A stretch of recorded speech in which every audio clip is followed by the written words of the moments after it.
So we have 10 teams competing tonight for the beautiful Iowa City Spouse Trophy and generous gift certificates that have been donated by Prairie Lights Books as well as by the Bookend. All proceeds from this evening are used by the library to buy even more to read, and that's possible because of the generosity of our event sponsor, Hans Jewelers, and its owner, Bill Nusser. So thank you for joining. Maeve's already warmed up. Thank you for joining me and expressing our appreciation to Bill. He has been with this event for 14 years. Many of you know this is the final Iowa City Spells. A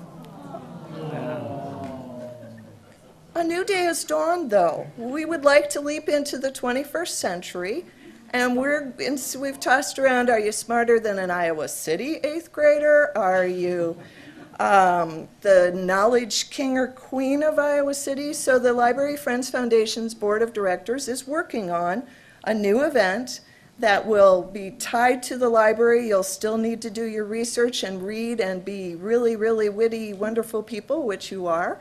And we will hope to unveil that next February.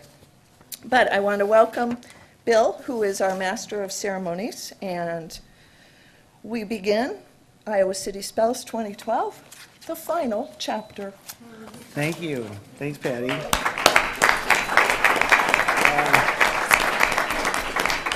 Welcome, everybody. I'm glad to be here. I'm glad you're here tonight. Big audience, and I want to say hello to a lot of people out there in the audience. I want to, as I look at the audience, I think about people that I've not seen for many, many years. Some of your faces, but Amy Canellis has come to many of these, and Ellen Found, wherever you are, Ellen, has come to many of these, and of course, nobody's been more loyal than Betsy Boyd, who is not here at the moment. So we'll be looking. Oh, is she? I didn't see her. Oh, there they are. Oh, good. All right. Good. Oh, then I can go on. Anyway, it is the last year of Iowa City. So I can actually start introductions right now. This is Maeve Clark, our Foley artist. Let's give her a hand. She's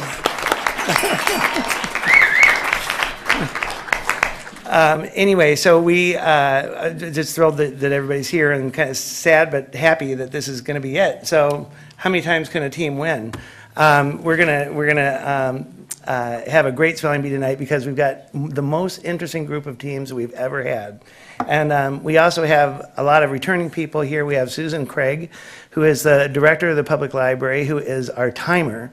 She's the bad cop. And I don't know why somebody gave you flowers there. They must be poison, Susan, I'm sure. And we have... Fine them if they go over time. She'll fine you. Uh-oh. All right, teams, be warned. And then we have Sheldon Kurtz of the University of Iowa School of Law. And what is your specialty, Shelley? I don't know. Well, it's judging spelling bees, property law, and also being a very good co-judge, spelling bee judge. And his co is Todd Pettis, who's also from the University of Iowa College of Law. And Todd, what's your specialty? Lunching with Shelley, probably. There you go. That could be a very, although Shelley is not the size that he used to be. I don't know whether you knew him before, but it would have been a much more fun thing to do a long time ago, right? I did, and he's changed, and I haven't, or at least not the same direction. And we have our lovely pronouncers. We have Jody Hovland, who is the co-artistic director and co-founder of Riverside Theater in Iowa City, which is an unbelievable institution. We are so lucky to have this particular group that does phenomenal performances. What's the next performance, Jody? We're closing out Guys on Ice, an ice fishing musical, and warming up for the Monologue Festival. Oh, good. Well, we'll be at Guys on Ice tomorrow. That's always very funny, very interesting. So we urge you to come too. And are you in any of these? You're not in Guys on Ice, of course. I'm not. You've done many things, I'm but dying to play Ernie, but yeah, I think you maybe should. next time. Some year, I think you should. And we have my buddy Ben Kiefer, and there's a lot that I'm not going to say about Ben, but I will say that he's the producer, host of Iowa Public Radio's River to River, which used to be The Exchange. New packaging, same great flavor. Same great flavor, right? New packaging, right? And that's on at noon on public radio, Iowa Public Radio, and Java Blend, which wasn't that called something else live at Java House? They all used to have former names. We keep And so you just, your audience gets renaming the tired babies, yes. of it, and That you was rename it, live and from the Java it House. goes it up used to again, be. and Yes. I get it. That's Yes. really good marketing there. Anyway, we're delighted to have both of you as our elocutionists, and it did Maeve, and of course, we couldn't do this without Patty McCarthy, who's the foundation director, and of all of her assistants, and there's so many people running around, and a lot of board people are here too, some on teams and some out here in the wings. They're handing you spelling cards and all of this. So without further ado, we will start the spelling bee. I'm off script, so I can, oh yeah, I know. I know. bringing you the page. Huh? Oh, no, I got it here. Thanks, Betty. She thinks I don't know what I'm doing, and I don't, but I don't want her to know that, so don't tell her. We are grateful for the prizes, of course, from Prairie Lights and the Bookend, and we'd love to see all of your names on the trophy. And we thank Linda Farkas, Aaron Jensen-Klitgard, Tyler Cruz, who I saw tonight, Walter Sparks, Nancy Weber of the Library Friends Foundation Board of Directors for their help in planning the event tonight. And they're being here to help with the success of the event. So if you see them, say hello and thanks. The teams will, about the spelling bee, the teams will spell in alphabetical order by team name, and they'll use the microphones on either side of the room. So if you're on this side of the room, you're going to use this mic. If you're on that side, you're going to use that mic until we start, when teams start being eliminated, in which case you go to the mic that isn't being used at the moment. So while one team is spelling, obviously the other one will be going to the microphone, and Aaron and Nancy will help the teams track when they need to get to the mic, but the teams usually know pretty well, and it's that nervous energy. And let's see, and I wanted to remind you judges that you will announce after each team spells whether the word was spelled correctly. Any and all questions about spelling will be addressed to the judges, not to the word announcers or to me, please. And let's see. We will have periodic audience participation words, and I'm dying to announce one person for that reason. And the winner of the audience competition will be determined and announced prior to the spell-off, which is the final round of the spelling bee, and between the two teams. And so they want to me to make sure that I get all 10 words in, and before that, and sometimes that's a challenge. So if you need prompting to prompt me for audience spelling words, feel free. So we're ready for the first round, and the first round, if I get this right, is, and judges, that each team is introduced and come up to spell, and you have you can miss one word, is that correct, and stay in, and it's three. We're going to tell them. You are, okay, Yeah, good, we're gonna- great. And then when We the, have it scripted here. great. Want to let them read from their scripts, Bill? They can read from their scripts if it like. Shelley, why don't you Would you tell like us us to about? start? Why don't you tell us about? Why don't you start? Okay, well, all right, to help ensure that each member of each team has at least one chance to spell, the first round is a complete rotation of potentially all three members of the competing teams. During this first round, a team can misspell one word and remain in the competition. However, if a team misspells a second word during that first round, the team is eliminated, even if team member number 3 has not spelled. The first round offers each team member the opportunity to spell once if no words are misspelled. The pronouncer will pronounce the word, give the definition of the word, use it in a sentence, and pronounce it once more. Words used in Iowa City Spells will be selected from the 2012 Iowa City Spells Official Study Guide and Merriam-Webster's Collegiate Dictionary, the 11th edition. Now, team members may collaborate on the spelling of the word, but the designated speller must begin spelling within 20 seconds and completely spell the word in 60 seconds, and Susan will make sure that happens. Team members may may ask for one additional pronunciation of the word, but no more. And as Bill said, when it's correct, we'll say correct. When it is incorrect, I will be Something using will happen. an old-fashioned bell, and my colleague will be using something a little else. more ambitious. Good. Given you. to me by Maeve. Pardon me? Given to me by Mabe, so you can imagine what it's Oh, going to great, sound like. Great. Well, good. I can't wait to hear that. But I hope we don't hear it too soon. All right, so let's get on with the with this year's spelling bee, and we're going to ask for the first team to come up, which is the Keystone Kiwanians. They're sponsored by the Old Capitol Kiwanis Club. And they are comprised of Duke McGrath, who is the owner and financial planner for McGrath Financial Services, and since 1994, which is quite, it doesn't seem that long, but it is, isn't it? And he's been a licensed insurance agent since 1974, and he's an incredible athlete. This is just disgusting when I read this. He likes golf, slow pitch softball, ocean cruising. He's done 7 so far. Vacationing in Arizona and Door County, bad spots, 30 times each since 1978.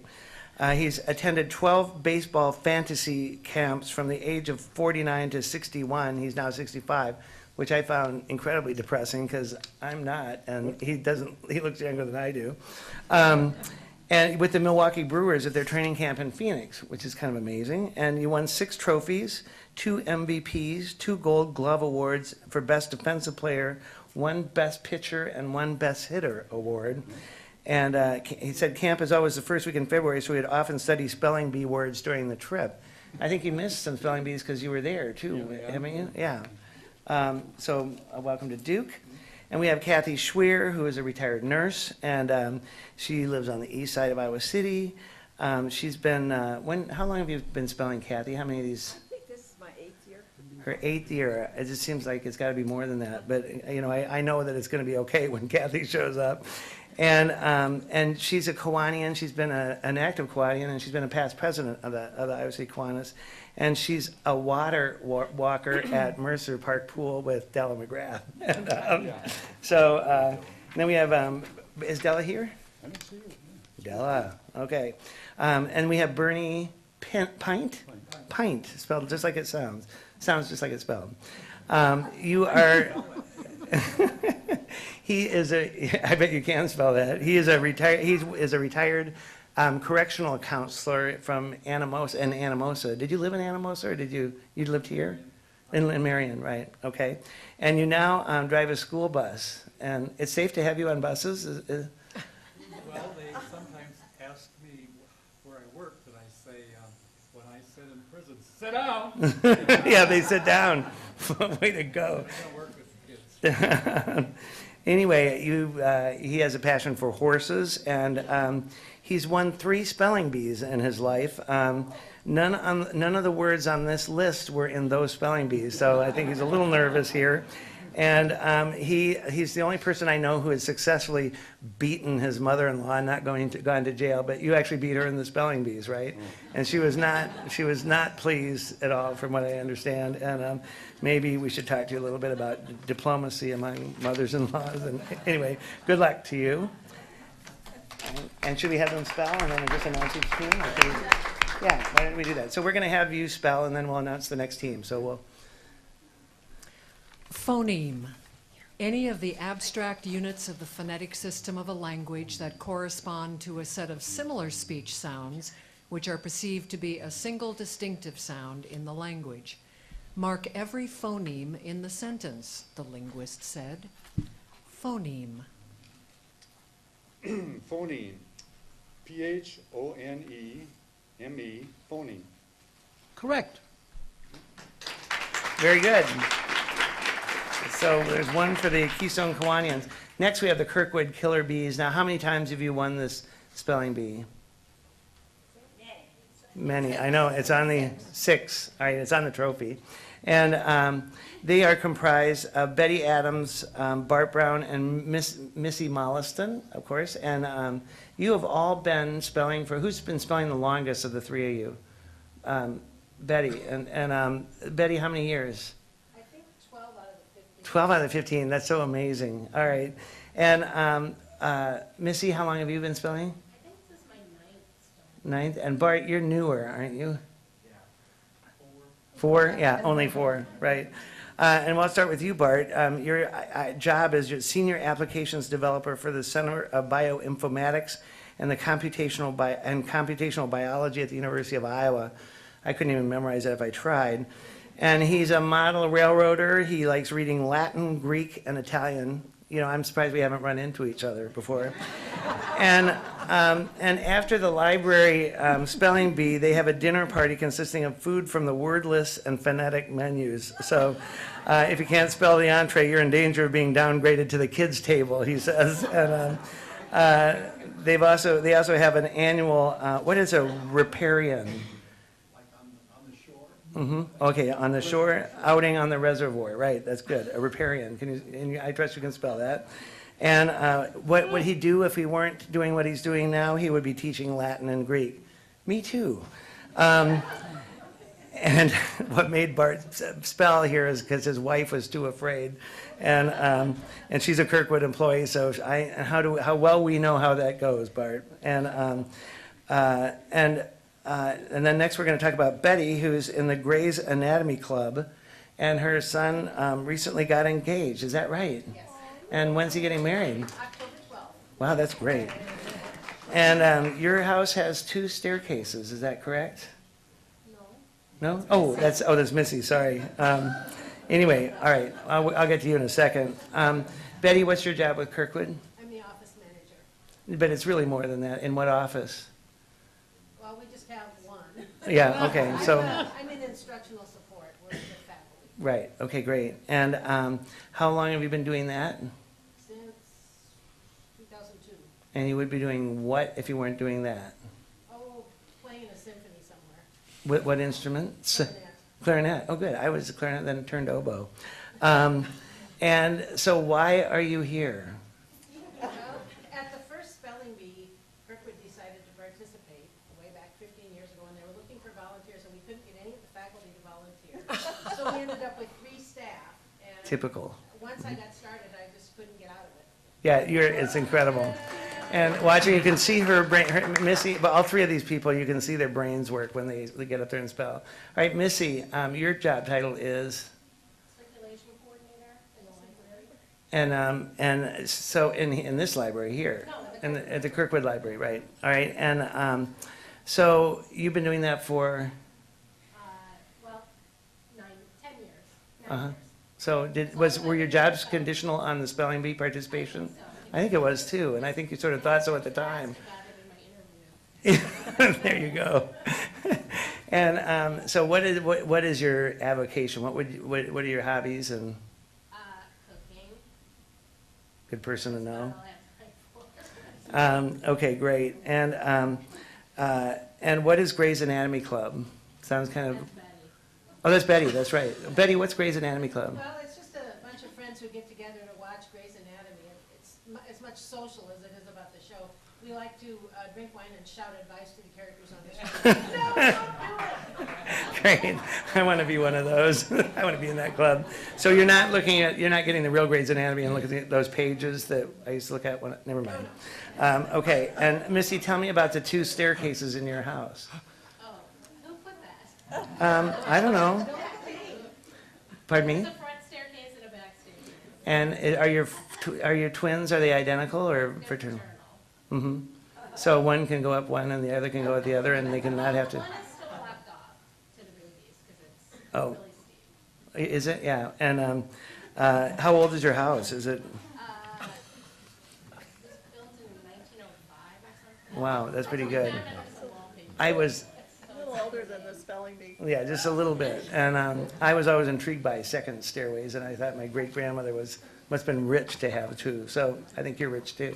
Anyway, good luck to you all and let's begin. If you don't mind. Oh, yes, right. Before we have Kirkwood Killer Bees spell, we will ask Bill to go over and present a certificate of appreciation to Kirkwood Community College and this team because they are one of 2 teams that has been here since 1998 and presented the library with a significant donation each time to participate in this. So, thank you very much.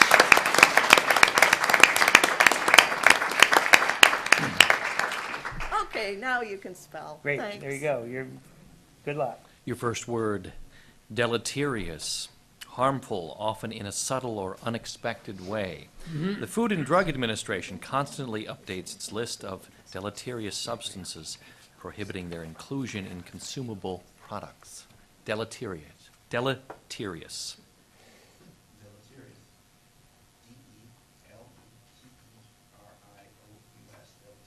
Correct? Excellent. I think my performance as MC has had a deleterious effect on the future of the spelling bee, I'm afraid to say. We have here the PC spellers, who are sponsored by the Iowa City Press Citizen. And I'm going to start with Stephanie Wise, and because she was the first person to write in to me when I asked questions. And she's a reporter with the Iowa City Press Citizen, which you probably all knew. She's likes writing, reading, baking, being outdoors, traveling, going to concerts, trying new restaurants, spending time with friends, and playing hide and seek with her cat, Percy. He does most of the hiding, clearly, and she does most of the seeking. And she also is a seasoned spelling bee pro. She won the school spelling bee in second grade with the word 20.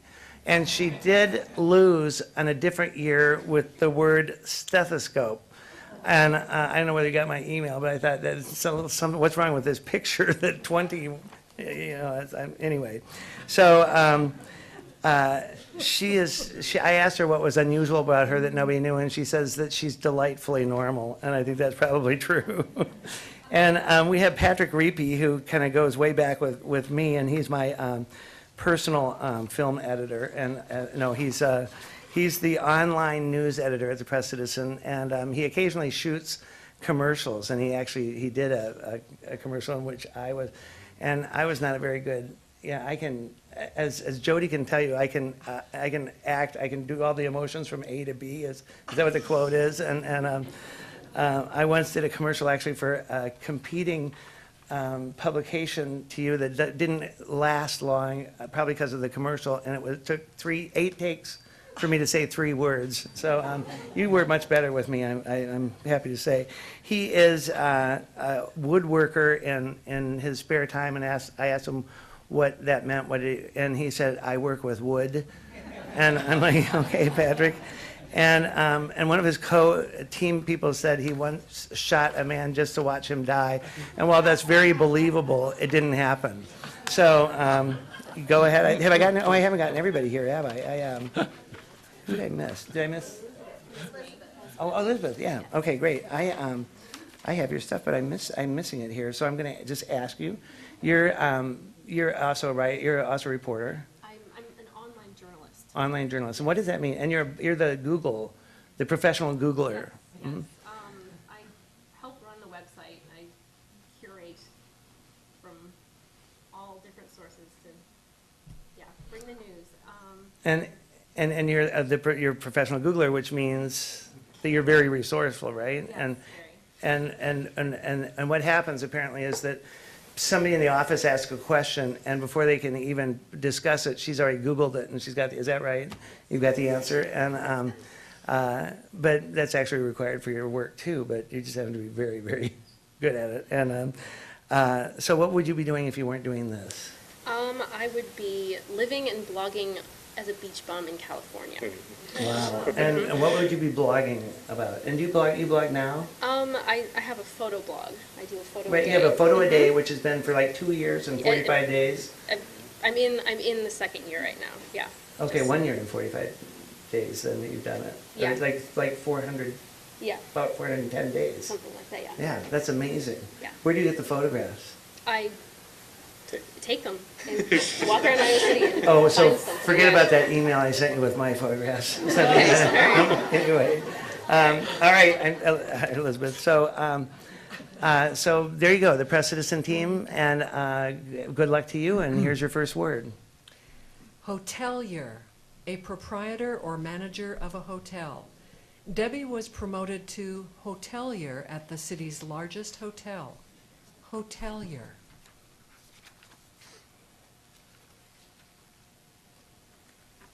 Hotelier, Hotelier. Correct. Thank you. Very good. Okay, now we have the Queen CVBs. Yes. Oh, yes. Oh, I'm sorry.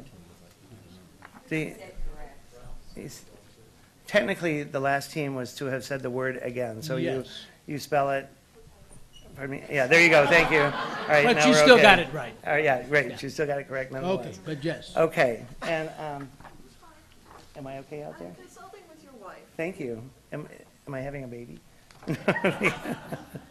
Okay, so we have, with this group, we have Brenda Streef, who no, we don't. You're Queen CVBs, right. Okay, sorry. I can't believe I'm this untogether tonight. All right, so Allie, which one is Allie? Allie, you were in the middle. Okay, good. You are a knitter, a shopper, you like movies, you like being outdoors. You're the director of membership for the Iowa City Coralville Convention and Business Bureau. Yes. And it's hard to believe, but I was on the board of that once. And how do you like working for Josh? I like it a lot. Good, that's a good answer. Yes. And to replay this. she did not make the cut for the 5th grade spelling bee, and you were pretty bummed about it. She decided that this was her chance to show those 5th grade classmates what a great speller she really is. And she has never been home for Christmas. That is unbelievable. Are we sad about that? No. No, we're not sad. Well, All right. just because I'm with my family. Okay, I'm just good. not in my home. I'm in a different place. That's a good clarification, thanks. Yeah, oh gosh. Not quite so worried now. All right, great. And then we have Julia Jorgensen? Jillian, sorry. I can't read my own spelling. And you're the director of special events for the CVB, right? And you are a crafter, you travel, and you hang out with friends. What kind of things do you do when you hang out with your friends? Movies, shopping, a lot of And is reality Allie TV. one of your friends? We're roommates. Oh, your roommate, I'd say so. Either friends or enemies. And so your childhood, you have a loss and a spelling bee in your childhood too, and so you're here to make up for that. Yeah. It's I don't sort of- know of what word it might have been. I just know it was really early on. I lost the spelling bee. So it wasn't like 20 or a stethoscope or? No, it was probably like maybe or something. What you would do is you would like to work at a career center or a recruiting position where you could place people in jobs that they might be good at. That's really interesting. And I would think that'd be a great kind of thing to do after you retired from the CVB. And then we also have Jennifer. And Jennifer Howard. And Jennifer, tell me about what your job is at the CVB. I'm the Director of Human Resources and Administration. So you're Josh's boss, basically. No. And so what does that entail? Handling the benefits for the employees and running the office as well as managing the IT needs for the office. How many people are in the CVB? We have 16 total employees, 10 in the main office and 6 at the Guest Welcome Center at the Coral Ridge Mall. That's huge. So you have a welcome center in Coral Ridge, and then you have an office at the, what is it? 900 First Avenue. First Avenue in Coralville, which you should go if you've never gone. And so you all coordinate big groups of tourists and all that kind of stuff, and you answer questions for everybody, like where are the bathrooms, which is probably your most asked question. And yeah, all right.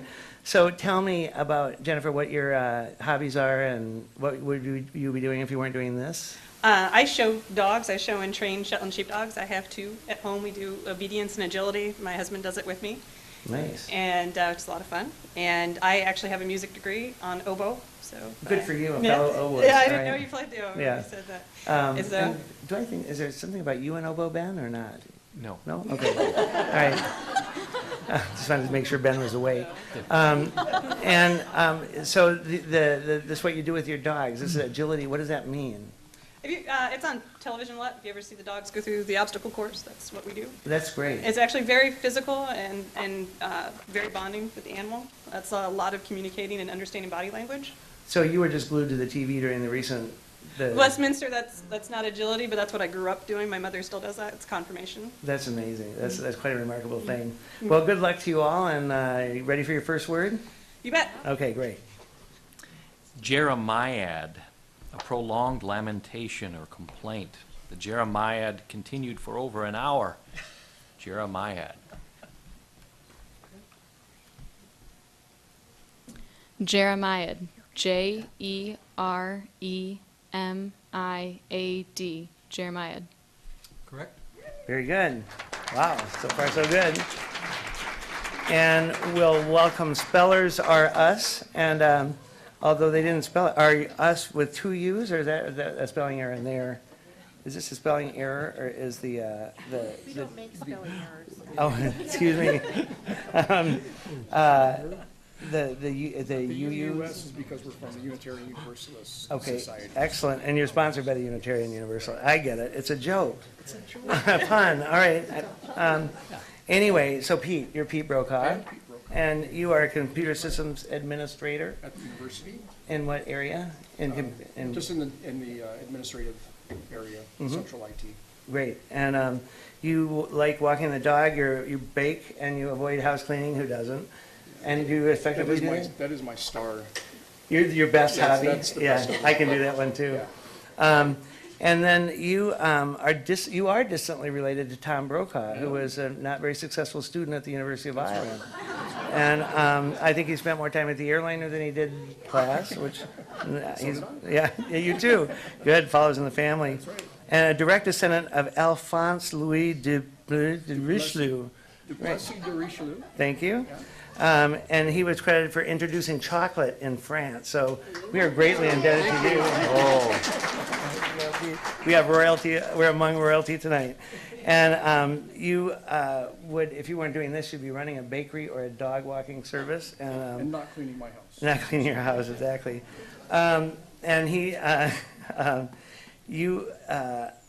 Gene and you have both served on the Iowa City Dog PAC, which is the pack of dogs, or It's the board that kind of keeps track of the dog parks. great in the past. And Liz is an amazing cook here for groups big and small. So besides being a cook, Liz, you do what? I spend time with my dogs. I also do agility, which is not just good for bonding with the dogs, but it's the way I get my exercise. Because Right. you've got to run and run and run and, pay attention.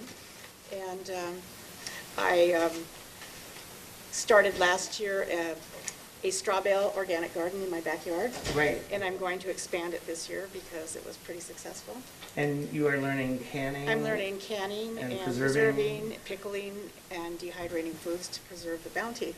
Yeah, that's great. And so when you do that, will you be doing this for other people too, or is this just for you that you're doing it? If other people have stuff that they have too much of, I'll certainly help them do it. There you go. And that's sort of not a lot of people do that anymore, the canning and the preserving. And I think more people are going to start doing it. I do too. I agree with you. And my friend Jean Walker, I'm glad to see you here. And Jean, what is your story? Well, I wrote it down for you, and I was You going to did. read You it did. And it's too small for me to see. Oh, all right. So I'm going to. Here. That's all right. So you are. I'm an ex-microbiologist, but I'm now a kind of rabbit volunteer in the area of animal issues and historic preservation.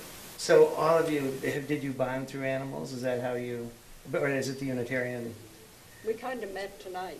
Oh, you did? All right, great, I love that. All right, good. So it's good that you're hearing all this. We learned that other people actually get together and study, so it's kind of eye-opening. No, don't worry about that. That doesn't mean anything. We were hoping you'd have another session next year, so we'd actually be quite good. I'm sorry to say, Jean, this is it. And so somebody's got to be, you're going to make it on charm alone, I can tell. And so what would you be doing if you weren't doing what you're doing today? I don't know. Right now, maybe having a nap. Why? Yeah, don't we all? All right. And so with that, we will give you the first word too and wish you good luck. And you ready? Okay, good. All right. Splendiferous. Extraordinarily or showily impressive. Tina thought the prom was splendiferous.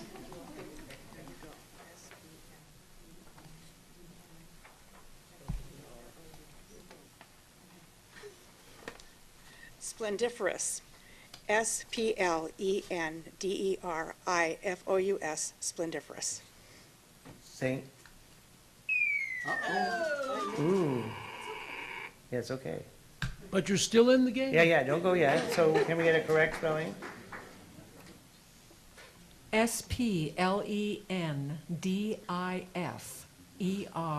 splendiferous. Okay, great. It's easy to, you're fine, because you're still in. That's what she's whispered to me. Yeah, well, that's okay. And so, it's easy to be nervous up there and think, so as you're spelling, it's, put your thinking hats on, easy for me to say. All right, we have up here on the other side, we have the Spellbound team, which is sponsored by the Phelan, Tucker, Mullen, Walker, Tucker, and Gelman Law Firm, the lawyers. And we have, right first, we have Caroline Dieterle, and she is retired from the University of Iowa Academic Advising Center, but she's working part-time as a Daily Iowans librarian. She likes reading mysteries, doing crosswords, and gardening. And she went to a country school. And where was that? Rural Michigan. In rural Michigan. Where? What side of Michigan? It was on the north side of Ann Arbor, and well, about I suppose 5 or 10 miles north Great. of Ann Arbor. And it's so funny that the University of Michigan would be so close to a country school. And anyway, so you had spell downs very often in the style of Laura Ingalls Wilder, so you became hooked on spelling then, or how did you get here? Well, I wasn't very good at that time, and I was challenged to do better, so I kept at it. Yeah, so you're still trying to get better. There trying we go. to make up for early failures. Yeah, there we go. And then, so I asked what she would be doing if she weren't doing this, doing what she's currently doing, and she said she'd probably be looking for work, and I respect that. And she's a speller here because she loves the library. You really do. You love the co-op also, and she put volunteers as much as she possibly can, and the library appreciates that. And it sounds to me like you had very boring spelling sessions, the three of you. She describes them as laugh riots. So look at these people, and they are riots. So then we have Emily Bennett, and Emily, you and I argued about how many times you've been in this. You think you've only been in this like 4 times, and I think you've been in about 20. And somewhere between that, you've been here. And how did you get involved in this? Well, I just saw an announcement somewhere in the paper or something some years back, and Really? I thought spelling would be very interesting. And you have gone at it with a vengeance ever since having you. And she has very interesting stories, but they're not for us. We're not going to hear them from her because they have to do with her age. And, I'm sure I'm older than you are, Emily. So, and in real life, did I ask you already what you did in real life or had to do in real life? I used to be a math teacher. Right. Which in the school? Iowa City schools. Mm-hmm. And what grades? 7 through 12. Oh my gosh, so you really do know math. Okay. So there should be a math down that you're going to do. All right, and thank you, and it's great to see you here. And then we have Ron Cope, and Ron is retired from ACT in educational research, and he hangs out in the library so that he can spell words properly. He's into spelling words properly. He likes, one of the things that is not really known about him is that he likes to snowboard and ski at both resorts and parks. And you're a closet skier, right? And I was into oboe too. Very good. I knew I liked you. That's good. And he actually, he says that he got on this team because Emily dragooned him into it, which he then spelled for me. And then he is also a 3-time audience participation winner here. And so you guys are lucky that he's not out there tonight. And you take what kind of classes? You take dance classes. You're a dancer. Dance. Mm-hmm. you can see those limber limbs. Anyway, that's Spellbound, sponsored by Phelan Tucker, Mullen Walker, Tucker Gelman. And you ready to begin? Okay, they're ready for their word. Your first word is gastroenteritis. Inflammation of the lining membrane of the stomach and the intestines, characterized by nausea, vomiting, diarrhea, and cramps. Michael was hospitalized with gastroenteritis. Gastroenteritis. Gastroenteritis. GASTROENTERITIS.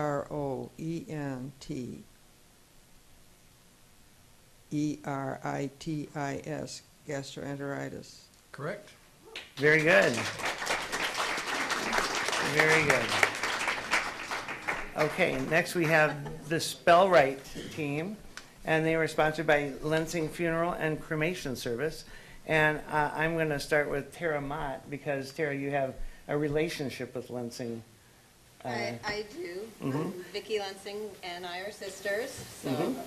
That's true. And you had I don't lie, I do. No, I know that. And you're the youngest of all the. I am the youngest. And it's Vicki. Vicki, Lisa, Brett, Brett, Rory, and then me. Right. And so, and Rory's a girl, Rory, right? A girl, Rory. Right. So Brett is the only boy in the Mott family. The Motts and the Hands were family friends and neighbors, and the Motts and the Nussers, as a result, we've been known each other forever. And you're sort of the second half of your family, and you're the young one, right?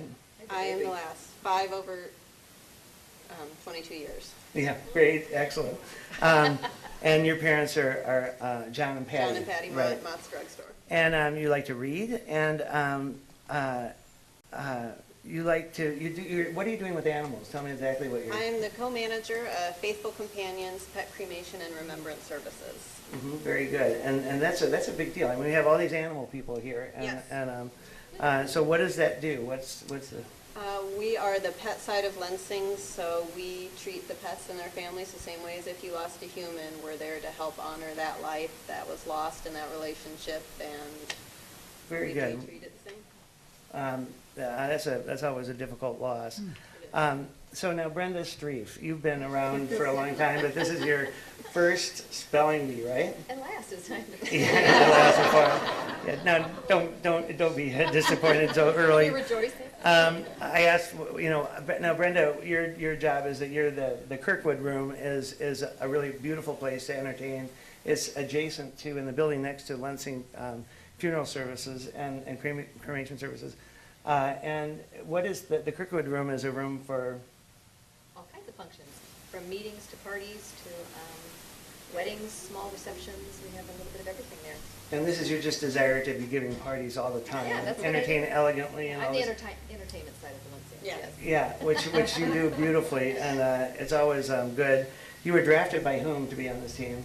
By these two, right? Andy. And, Buddy. Right. and if you weren't here, you'd be walking on the beach looking Yeah. for beautiful shells. Do you do anything with the shells when you? I mean, you must do that, right? Just jars at home. She says she's the weakest link of her team, that they are taking everything very seriously, and I rather doubt it, because Brenda is a little on the compulsive side, and she's probably got their words memorized as well as hers. So, and then we have Ken Holmes, and Ken, your position is? I'm a certified pre-planning consultant, so I'm more on the funeral side of it, but I help people plan ahead. Right, so if you're like me, who have finally decided they might be immortal, possibly, not be immortal, sorry, right, that we plan ahead. And how long have you been doing that? 18 years. Very good. And what's your biggest challenge in your job, besides Tara? I'm kidding. Let's see. Well, Michael Lensing came to mind. Yeah, well, that's true, that's true. Michael Lensing has always been a generous library supporter. Appreciate it. Yeah, okay, I get that. And what would? I just wanted to get his name in here. Yeah, right. Don't worry, I'll get it in probably. And so if you weren't doing this, what would you be doing? Actually, I think it'd be really cool to have Ben Kiefer's job. Yeah, that would be cool. And on IPR, I think that'd be Yeah, except nobody does it like Ben. Yeah, I know that, yeah. But I don't wanna you'd be push a good it out. second, I'm sure. But if you decide to retire, get it. All right, well. Give me we your have phone the number whole- we have afterwards. the- Is there anything Talk else about that Lensing's does than what you are? You're the whole thing. Who needs Michael Lensing? We are it. Yeah, so forget about Michael Lensing. We don't even care about him. All right, so spelt right? Here you go. Here's your first word. Fugleman, a trained soldier formerly posted in front of a line of soldiers at drill to serve as a model in their exercises, one at the head or forefront of a movement. Famed physicist Niels Bohr was a chief fugleman in the development of quantum theory. Fugleman. Fugleman. Fugleman. Fugleman. Correct. Very good. Very good. Okay, next we have, and you're going to have to help me with this, guy. It's the spilling virtuosos. Spilling as in spilling, like spill words. Where did you get this title? Really? Well, I think they were, Anyway, here are all students at City High, and we have Mackenzie Cole. Boris, how do I spell your last name? I forgot to ask you that. I mean, not spell it, but how do I pronounce it? Jirvenkoff. Okay, great. And Jacob, you don't mind if I ask you again each time. And Jacob Potash. And now, some of you are new to Iowa City. 2 of the 3 of you are, right? And you've come from, within the last year, and you've come from where? I came from Warrensburg, Missouri. Mm-hmm. I just moved here from Baltimore, Maryland. And I forgot to say that this is Mackenzie Cole over here on your left, the audience's left. And Mackenzie, you're a sophomore, Yeah. and you were recruited by, Mrs. Foreman. and Ben, Jacob, you also were I was also recruited, by Miss and she was on the national, but the thing these people have in common is they are apiarists, which means that they are into bees, so why wouldn't they be at a spelling bee, right? I mean, it's like completing your training, and you all came, Boris, how long have you been here in Iowa City? You've been here the whole time? And, but either way, Mrs. Foreman, I know, how can I forget that? She went on a national search for apiarists and got you, is that how you got here? Okay, great. And are you all sophomores? I'm a junior. You're a junior, all right. And I do have something more interesting here. Jacob could not spell the word nice until the age of 11. Jacob's a scary guy, and I wouldn't encourage you to go too quick to him. No, he's actually very hilarious.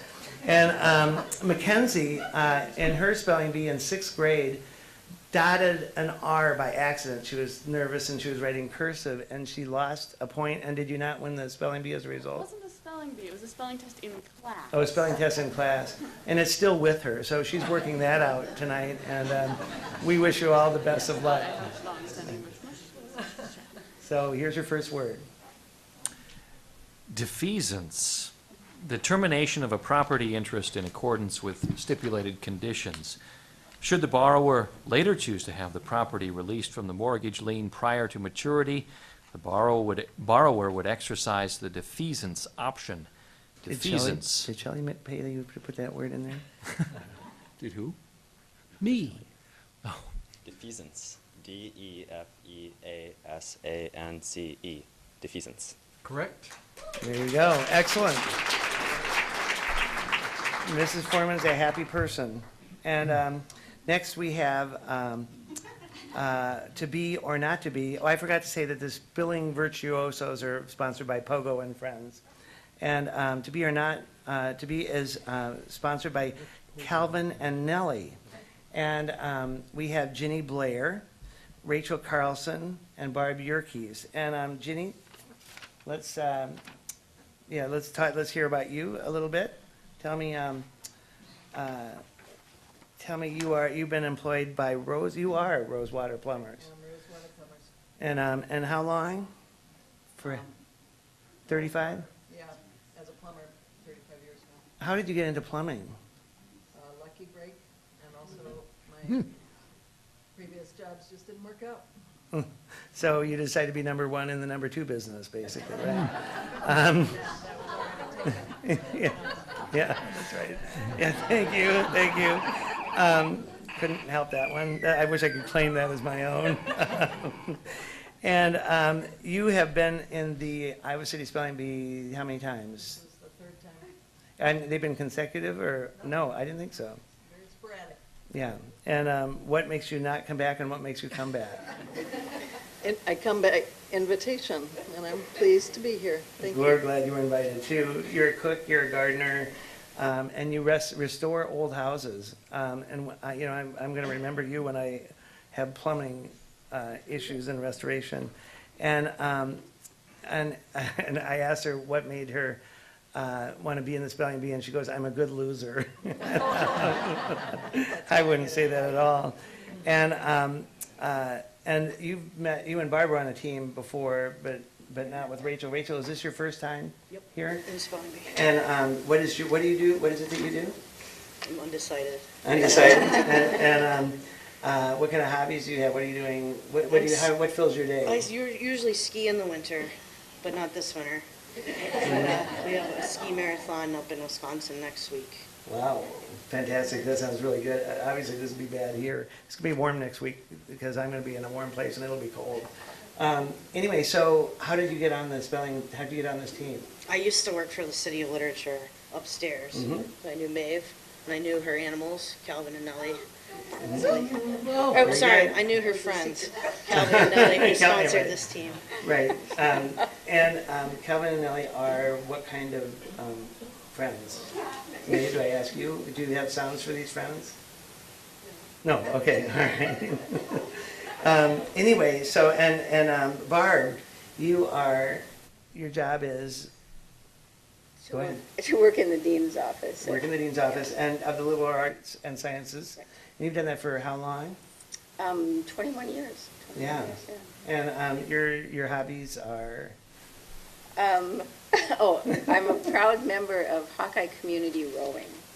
Right. So you can see her It's going cool. up and down the river. It's really She cool. hangs out in that beautiful new Gorgeous. what's the name of the building? It's the Beckwith? Sue P. Beckwith or Boathouse. And if you've never seen it, you should go there. I mean, it's a great place, and it's a great place. We had a high school reunion there too. It was just really incredible. And so, and your husband Larry is a bookbinder, and what do you do in your spare time besides rowing? Right now I'm actually studying Turkish, just because it's offered this year at the university, and so I could do it. Oh, studying Turkish. Oh, really? Oh, that's good. Say something in Turkish to us. Görüşürüz.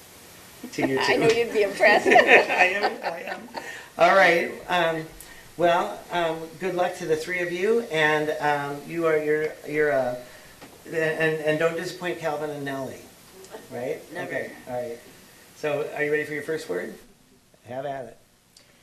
Tympanum, the recessed, usually triangular face of a pediment within the frame made by the upper and lower cornices. The tympanum on the front of the building cracked in the earthquake. Tympanum.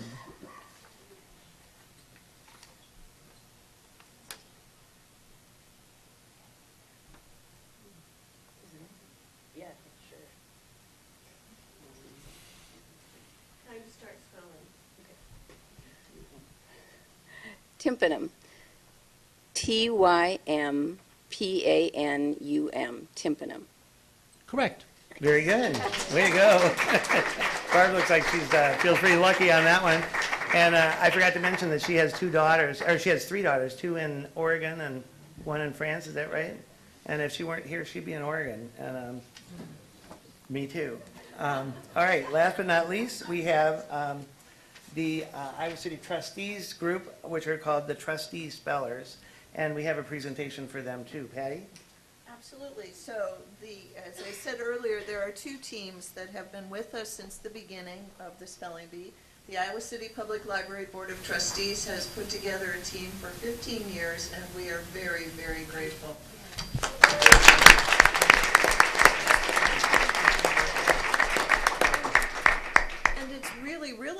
that it's often peopled by the trustees. They don't ask me to go find spellers like our lovely by invitation only folks.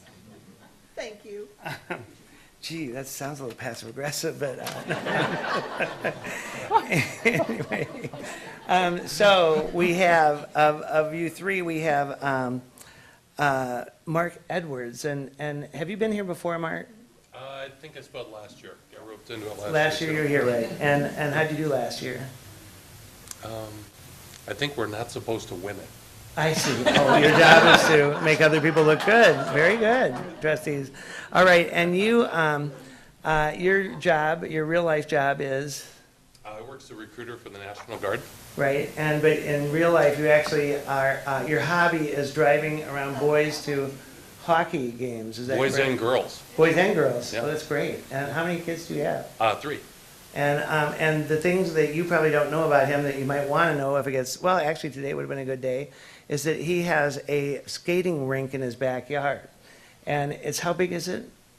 48 by 42. And you actually went skating today in Yes. 43-degree weather, which is, that's a lost art there. It's the yard skating rink. And when I was in Ann Arbor, we had a house and we did that too. So that's kind of fun. And do you have big hockey games in that rink? Really aggressive games, yes. You're a little tight there. Yeah, exactly. And then we have Tom Dean. And Tom, you've been here how many times? 7 or 8. 7 or 8 times, yeah. He's a speechwriter and editor for the University of Iowa President, how many presidents has it been? 5. 5. The last 5. And can you name them? Maybe, I can probably spell them too. So. I bet you can. And I remember you, of course, here when Dave Scorton was on your team and lost for you very early in. Right. In fact, I was the one who mentioned the word that David Scorton lost on. It was septendecimal. There we go. Why he can't spell that, I have no idea. Anyway, S-E-P-T. obviously he had to leave the university in embarrassment and take a lesser job at Cornell. Anyway, it's too bad they don't have the Library Channel in Ithaca. So your new job, your new reclassification is senior presidential writer editor. That sounds so good. And so your hobbies are reading and writing and photography, spending time with your family, occasionally playing piano. You could be in our oboe trio that we have going here, the pianist, and shuttling kids to music rehearsals and attending. And how old are your kids? 15 and 19. Mm-hmm. So good ages, except for the 15-year-old. Right? Okay. They're both wonderful. Girl, is a 15-year-old a girl or a boy? Girl. Good luck. And you already mentioned that your crowning moment was the Scorton word, and we all seem to remember that really, really, really well. And you have 3. Tell us about your pets. Yeah, we have 3 retired racing greyhounds at home, and we had a new addition to the family last summer. My wife and son volunteer at the Iowa City Animal Shelter, and we ended up with a stray 3-legged black Labrador. Wow. Because she was just so cute. Yeah, well, you must obviously have a big heart. Well, we've got Tara here for you when you need it, and we've got other people to train. And anyway, you have a Tara's going, hopefully not soon, but she doesn't mean it. Anyway,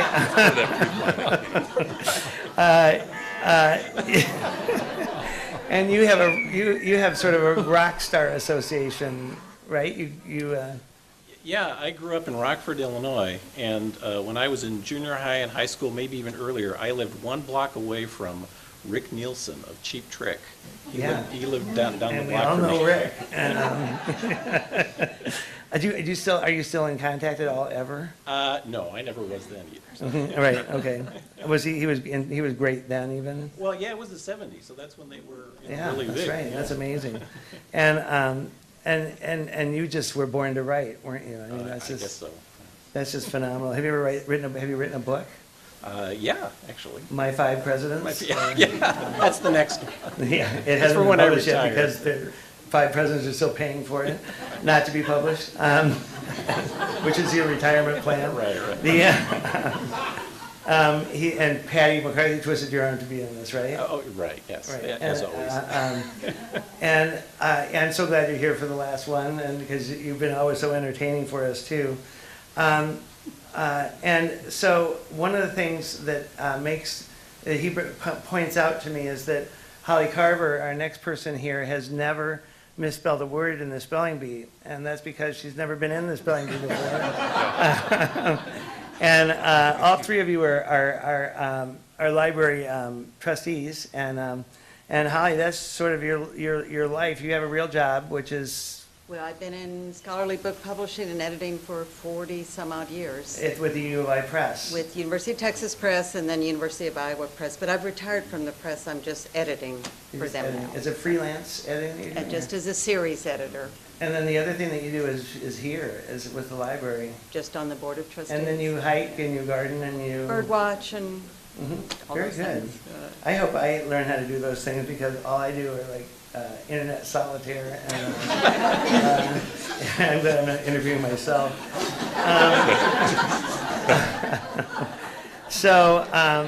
Were you involved, were you there when Tom and Mark had a wrestling match where Tom won at the library board meeting?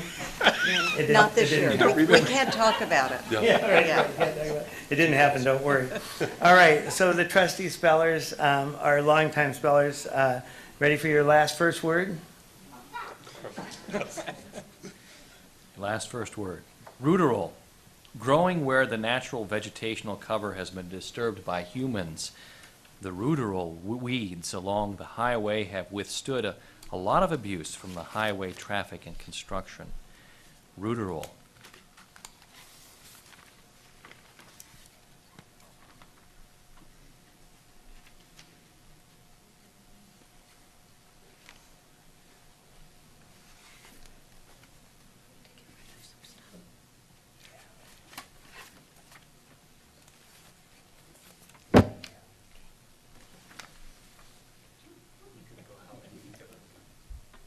Ruderal.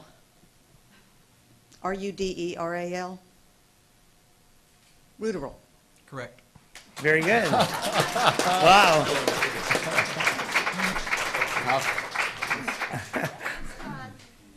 Yeah, very good. Now, all right, so now we're in the second of the first first rounds, and we have the Keystone Kiwanian sponsored by Old Capital Kiwanis right here. So this is round 2 of round 1. Ritornello, a short recurrent instrumental passage in a vocal composition. The ritornello allowed the singer to catch her breath. Ritornello.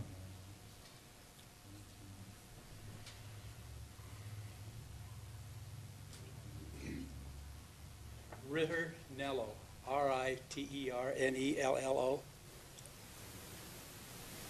Ritornello. I'm sorry, that's not correct. Okay. You're still okay.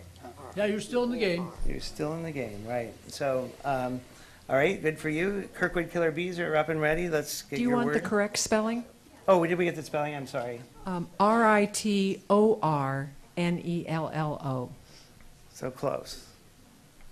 Okay, the Kirkwood Killer Bees have the word chasuble, a sleeveless outer vestment worn by the officiating priest at a mass. After the Second Vatican Council, the more ample form became the most usually seen form of the chasuble.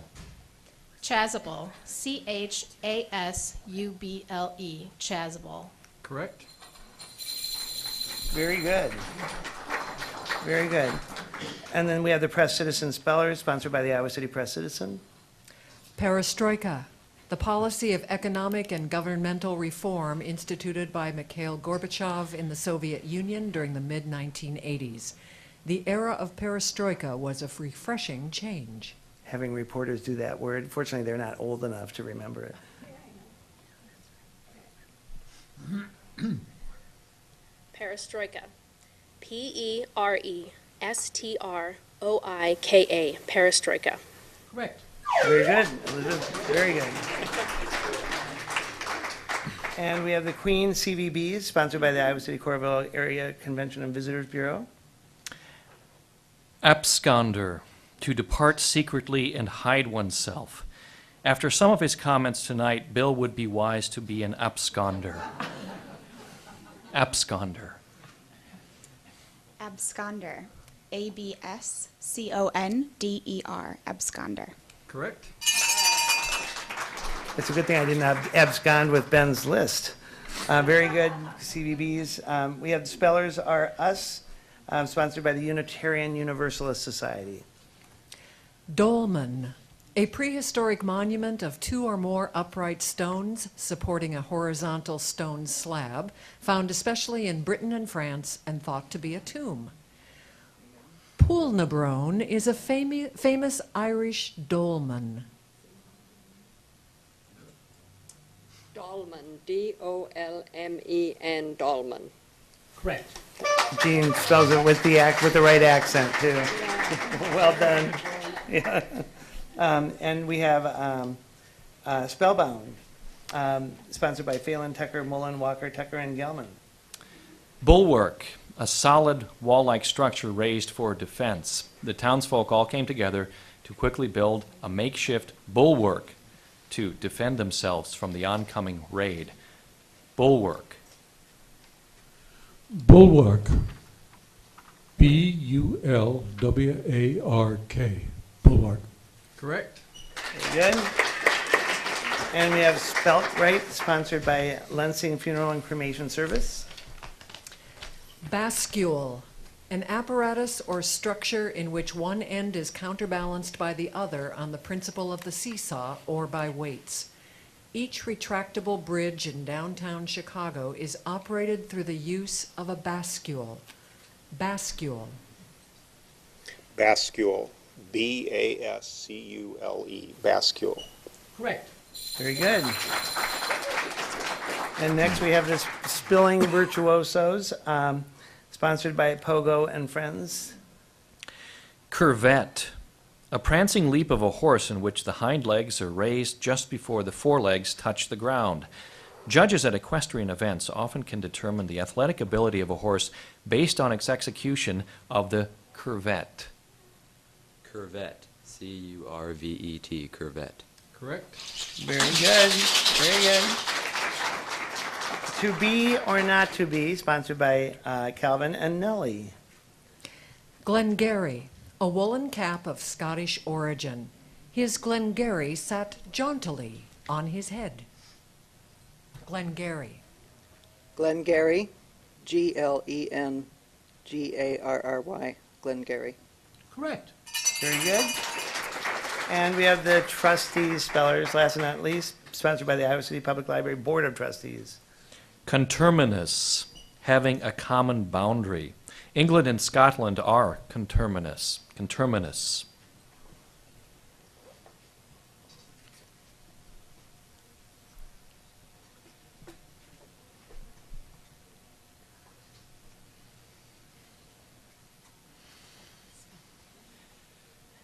Conterminous.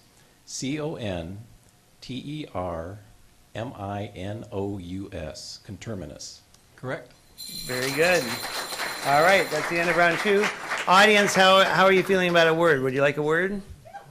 Okay, we'll have an audience participation word. Okay, the first one on the audience participation words, punctilious, strictly adherent to the details of form in action or conduct. All spellers are expected to be punctilious about observing the rules of the spelling bee. Punctilious.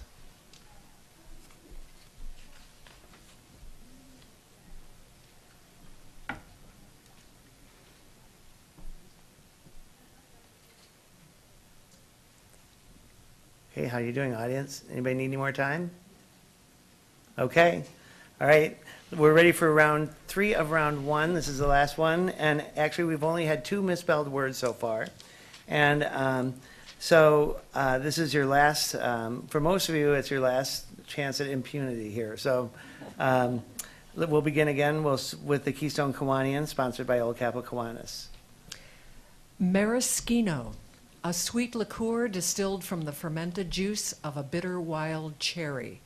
She asked for a maraschino cherry with her soda pop. Maraschino.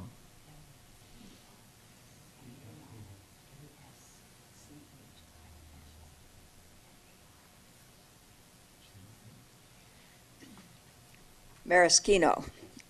Maraschino.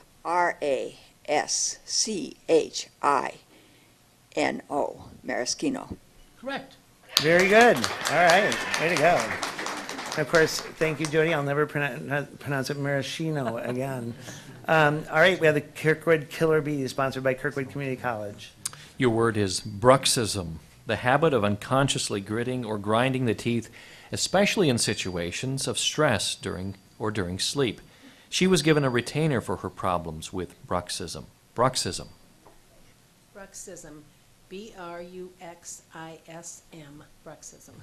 Correct. What took you so long? Personally, I'd rather have a Valium than a retainer. All right, we have the Press Citizen Spellers, sponsored by the Iowa City Press Citizen.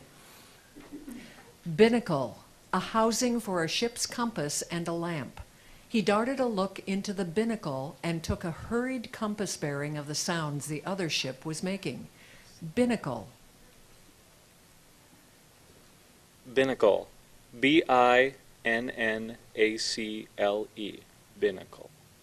Correct. Very good. We have the Queen CVB, sponsored by the Iowa City Coralville Area Convention and Visitors Bureau. Frippery. Something showy, frivolous, or non-essential. Something foolish or affectedly elegant. The feather boa was dismissed as mere frippery. Frippery. Frippery. F-R-I-P-P-E-R-Y. Frippery. Correct. Very good. Does that mean hands, we should be hands fripperous instead of jewelers? Is that, you think, Ben? What do you think? Maybe. Okay.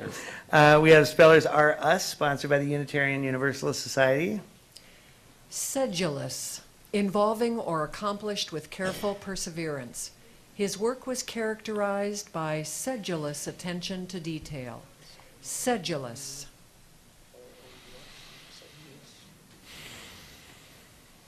Sedulous, S-E-D-U-L-O-U-S, sedulous. Correct. Very good, very good. All right, you got it. And we have Spellbound, sponsored by Phelan Tucker, Mullen, Walker, Tucker, and Gelman. Étouffée, a Cajun stew of shellfish or chicken served over rice. The family enjoyed a meal of crawfish, étouffée. Étouffée. Étouffée. E-T-O-U-F-F-E-E. Étouffée. Correct. Wow. Wow. Spelt right, sponsored by Lansing Funeral and Cremation Service. Infelicitous, inappropriate, not well timed. That was an extremely infelicitous remark. Sorry. Infelicitous. Infelicitous. I-N-F-E-L-I-C-I-T-O-U-S. Infelicitous. Correct. Very good. And the Spelling Virtuoso, sponsored by Pogo and Friends, also the apiarists. Grenadier, a soldier who carries and throws grenades. Guelph had been a grenadier in the army. Grenadier. Grenadier. G-R-E-N-A-D-I-E-R. Grenadier. Correct. So well elocuted, too. Very good. To be or not to be, sponsored by Calvin and Nellie. Latitudinarian, not insistent on strict conformity to a particular doctrine or standard. Tolerant. Elizabeth was a fine example of a latitudinarian. Latitudinarian.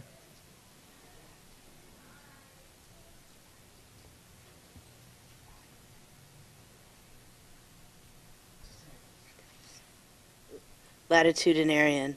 L-A-T-I-T-U-D-I-N-A-R-I-A-N. Latitudinarian. Correct. Very good. Way to go. Yeah. And finally, the Trustee Speller, sponsored by the Iowa City Public Library Board of Trustees.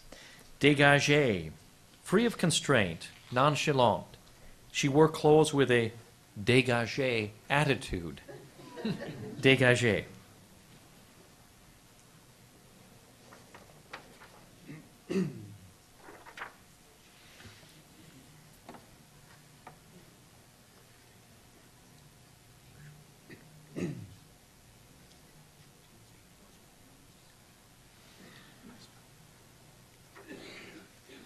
D-E-G-A-G-E.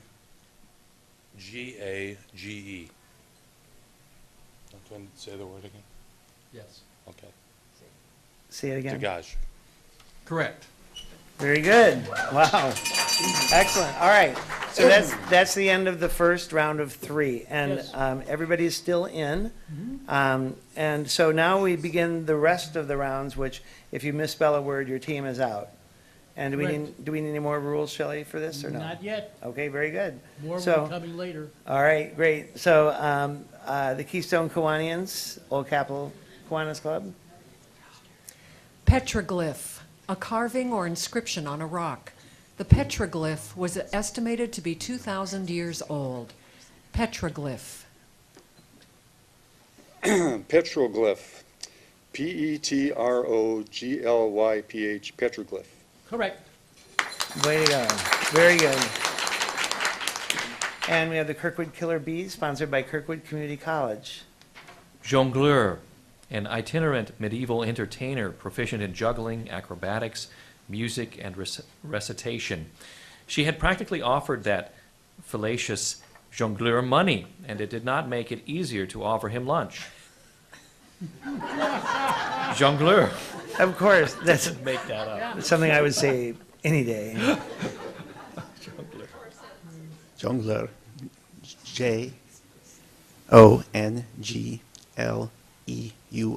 Jongleur. Correct. Very good. I like how Ben pronounces these words. It's like the CNN people that talk about the big drug bust in Cartagena. And it's so great. Anyway, we have the Press Citizen Spellers, sponsored by the Iowa City Press Citizen. Kumquat, any of several small yellow to orange citrus fruits with sweet spongy rind and somewhat acid pulp that are used chiefly for preserves. The kumquat has been called the little gold gem of the citrus fruit family. Kumquat. K-U-M-Q-U-A-T. Kumquat. Correct. Wow, excellent. Boy, it makes me realize what a bad speller I am. We have the Queen CVBs, sponsored by the Iowa City Corville Convention and Visitors Bureau. Cynosure, one that serves to direct or guide, or a center of attraction of attention. The Historic Preservation Group turned an eyesore into a cynosure. Cynosure.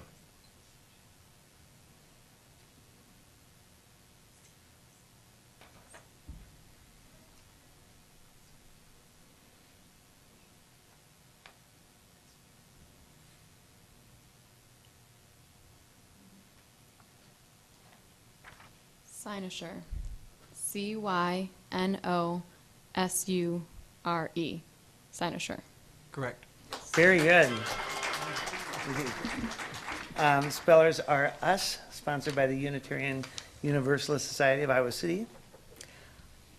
Homunculus, a little man or a miniature adult that in the theory of preformation is held to inhabit the germ cell and to produce a mature individual merely by an increase in size.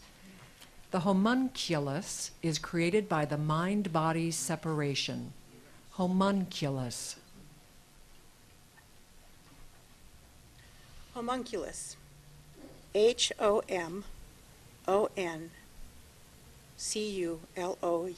Homunculus. Oh, no. I'm so sorry. What is the proper spelling of the word? Homunculus.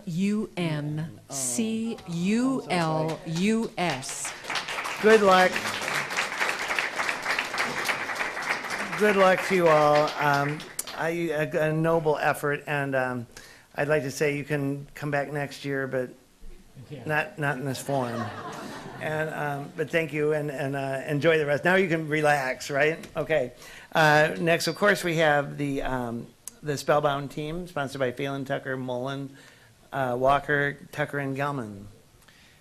Rasbora, any of a genus of tiny, brilliantly colored freshwater fishes, often kept in tropical aquariums. Alex added a rasbora to his aquarium. Rasbora. Rasbora, R-A-S-B-O-R-A, Rasbora. Correct. Excellent.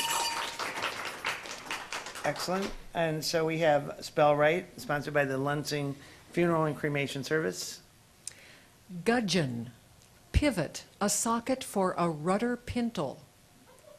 Of course, naturally.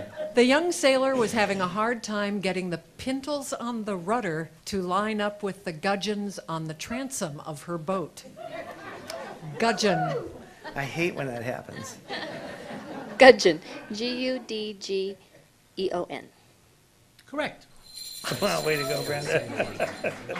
That's good. You gotta remember to say the word when you're, Yeah, you have to remember to say the word at the end. Right. remember the head. Thank you, Judge Kurtz. It's the Spilling Virtuoso, sponsored by Pogo and Friends. Sinecure, an office or position that requires little or no work and that usually provides an income. The House leader was given a sinecure ministry position so he could sit in on cabinet meetings. Sinecure. Also Tom Dean's job. Sinecure. S-I-N-E-C-U-R-E. Sinecure. Correct. Very good. And to be or not to be, sponsored by Calvin and Nellie. Pelorus, a navigational instrument resembling a mariner's compass without magnetic needles and having two sight vanes by which bearings are taken. After taking a sight with the Pelorus, the navigator said the lighthouse was 12 degrees abaft the port beam of the ship. I'm in over my head. Pelorus. Don't go overboard.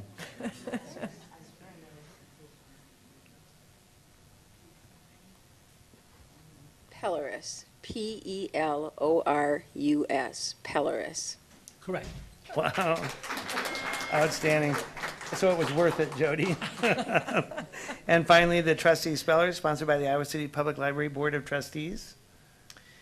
Anaclitic, of, relating to, or characterized by the direction of love toward an object that satisfies non-sexual needs.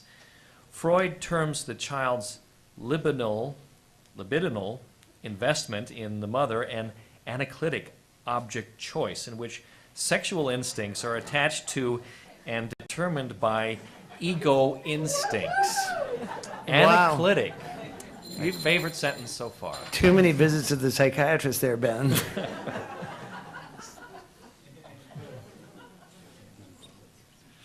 Anaclitic.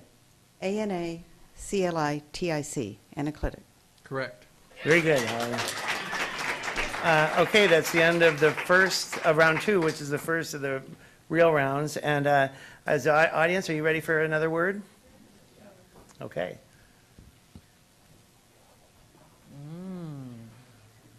Uh-oh. Uh-oh. Boulevardia, a sophisticated, worldly, and socially active man, a man about town. The annual Iowa City Spelling Bee is known to be a popular place among the in-the-know boulevardias. Of course. Boulevardias. And the cognoscenti. All right. Boulevardia. Okay, audience. Sink your teeth into that one. I'm having a consultation here with Mr. Kiefer, and I'd like to correct my previous pronunciation. Boulevardier. Yes. Boulevardier. I'm sure it's all clear to you now. Mm-hmm. Right. I was so worried that I'd been pronouncing it wrong. Okay, are we ready for round three? Keystone Kiwanian, sponsored by Old Capital Kiwanis. Mm-hmm. Encomium, glowing and warmly enthusiastic praise. The author's new novel received encomiums from literary critics. Encomium.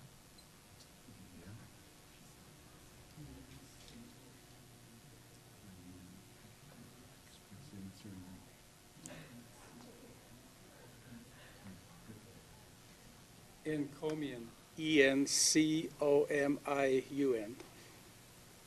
Encomium. Correct. Very good. Very good. Kirkwood Killer Bees, sponsored by Kirkwood Community College. Ligneous, of or resembling wood. The brown ligneous surfaces of the logs disappeared in the fire. Ligneous. Ligneous. Ligneous.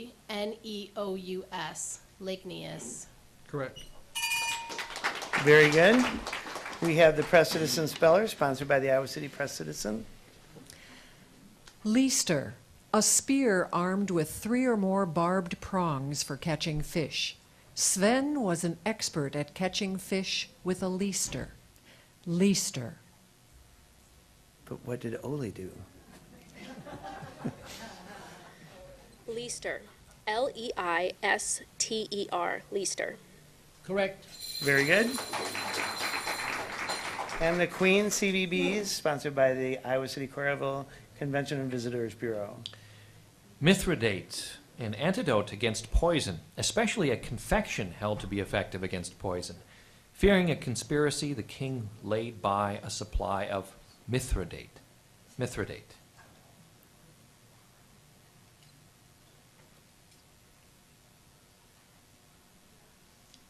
Mithridate. M-I-T-H-R-I-D-A-T-E.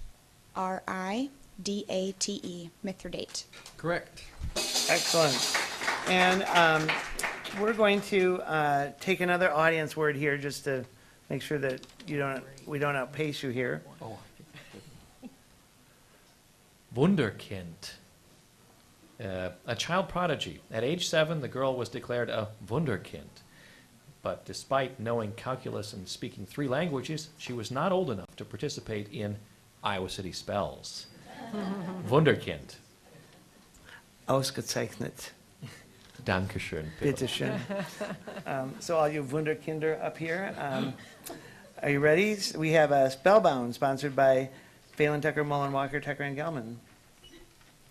Sternutation, the act, fact, or noise of sneezing. My, your sternutation is constant, exclaimed Martha. Sternutation. Sternutation. S-T-E-R-N-U-T-A-T-I-O-N. Sternutation. Correct. Betsy's always commenting on my sternutation. Now I know what she means. All right, we have Spelt right, sponsored by the Lansing Funeral Home and Cremation Service. Galette, a flat round cake of pastry often topped with fruit. Jeanette's apple galette was both beautiful and delicious. Galette. Galette. G-A-L-E-T-T-E. Galette. Correct. Brenda's upset that she didn't get to spell that word because she knows it in and out. That's right. We have the Spilling Virtuosos, sponsored by Pogo and Friends. Nice to see you on our side of the building. Turret, one of the rings on the top of a harness pad through which the reins pass. The groom carefully put the reins through the turret. Turret. Turret. T-E-R-R-E-T. Turret. Correct. Excellent. There you go. To be or not to be, sponsored by Calvin and Nellie. SysUp, the administrator of a computer bulletin board. Judy was hired as the new SysUp at the company. SysUp.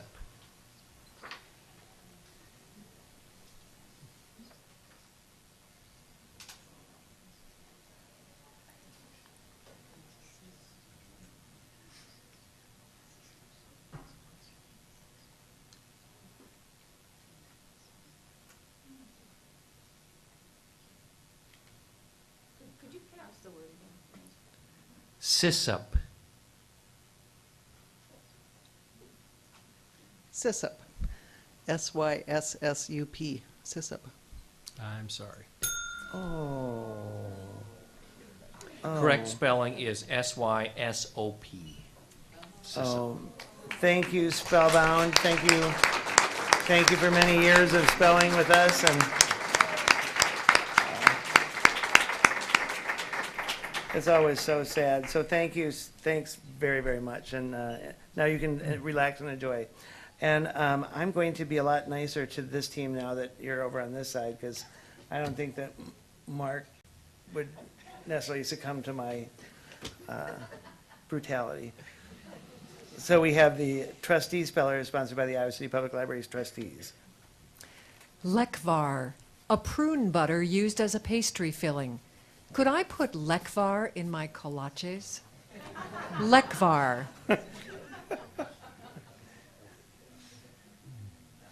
I'd love to. Lekvar, Lekvar, Lekvar. Correct. Very good. Very good. All right. Let's have another audience participation word if we can.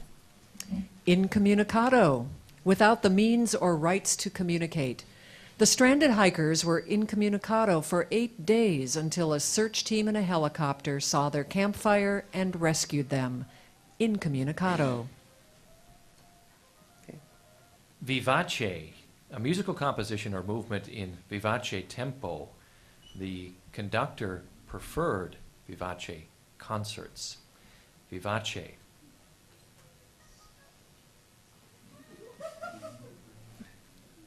Patrick Reeby, Iowa City Press Citizen.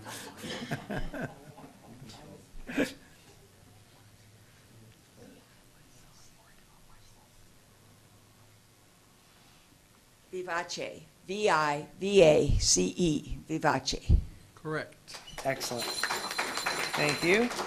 You redeemed yourself. Kirkwood Killer Bees. Escutcheon, a shield or shield-like surface on which a coat of arms is depicted. In modern heraldry, the most commonly used escutcheon shape is called a heater because of its resemblance to the plate of a flat iron. Escutcheon. Escutcheon, E-S-C-U-T-C-H-E-O-N, escutcheon. Correct. Don't you want to even talk about that first? They don't even talk among themselves. They just spell. Okay, who do we have here? We have the Iowa City Press Citizen, the Press Citizen spellers. Truncheon, a shattered spear or lance. Police officers, Billy would be another definition. The police beat him with his truncheon. Truncheon. Truncheon, T-R-U-N-C-H-E-O-N, truncheon. Correct. Very good. Very good. And welcome, Queen CVBs, to this side of the room. You're sponsored by the Iowa City Coralville Convention and Visitors Bureau. Reveille, a signal to get up in the morning. A bugle call at about sunrise signaling the first military formation of the day. The new recruits groaned when they heard reveille at the early hour. Reveille. Reveille, R-E-V-E-I-L-L-E, reveille.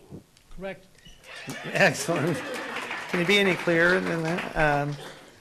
All right, and we have Spellbound, sponsored by Phelan, Tucker, Mullen, Walker, Tucker, Gelman. Get it? I got it. Lugubrious, a mournful, especially exaggeratedly or affectedly mournful. The lugubrious crowd slowly left the memorial service. Lugubrious. Lugubrious, L-U-G-U-B-R-I-O-U-S, lugubrious. Correct. Very good. Very good. How about another audience participation word here? Just to keep you in suspense. Oh, I think it's my turn on those. The order Should is have been important. yours, Jody. How about this? Let's try it. Sesquipedalian. Sesquipedalian. I hope I got that right. Yeah. Right? Yeah. Long and ponderous, having many syllables. Yeah. The spellers hoped the bee would not feature many sesquipedalian words. Sesquipedalian. Sesquipedalian. I didn't put a Latin. Okay? Don't give up. Come on, you can do it. All right, and we're ready for Spelt Right by, sponsored by the Lansing Funeral and Cremation Service. Vulnerary, used for or useful in healing wounds. Rattlesnake master is a vulnerary plant. Vulnerary. Good to know. Vulnerary. V-U-L-N-E-R-A-R-Y. Vulnerary. Correct. Very good. Tara, have you had a rattlesnake in there yet? Not yet. Lizards, okay, good. All right, we have the Spilling Virtuosos, sponsored by Pogo and Friends. Gadzukery. The use of archaisms. The historical novel was laden with gadzukery. Gadzukery. Gadzukery. G-A-D-Z-O-O-K-E-R-Y. Gadzukery. Correct. Excellent. And finally, the Trustee Spellers, sponsored by the Iowa City Public Library Board of Trustees. Semblable, similar, suitable. The homes built in the subdivision were semblable, semblable. To teach that to my real estate broker son. He probably knows it.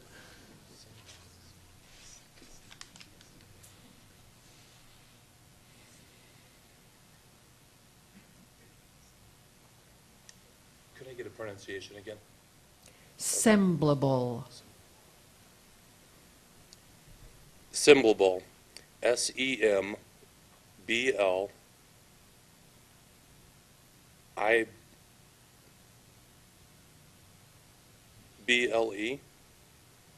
Semblable. I got it.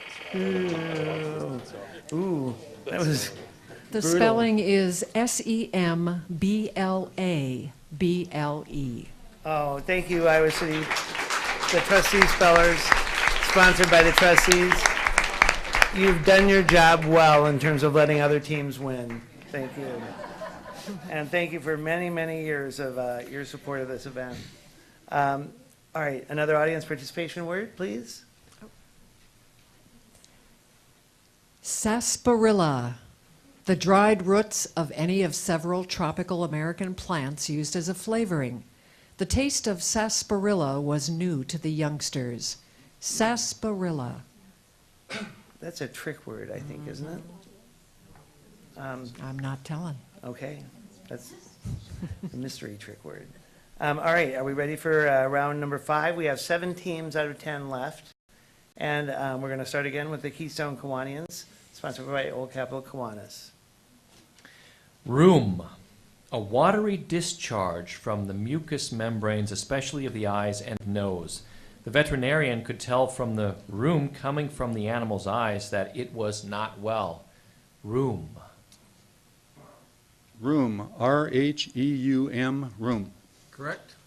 Wait, excuse me while I go to the bathroom to clean up my room.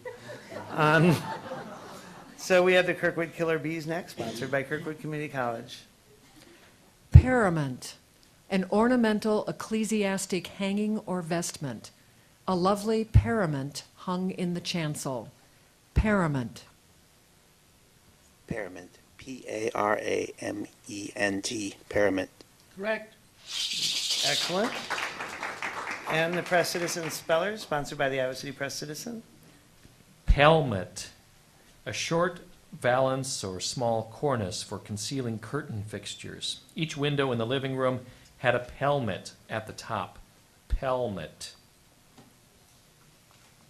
Pelmet. P-E-L-M-E-T. Pelmet. Correct. Very good. Excellent. And the Queen CVB, sponsored by the Iowa City Coralville Convention and Visitors Bureau.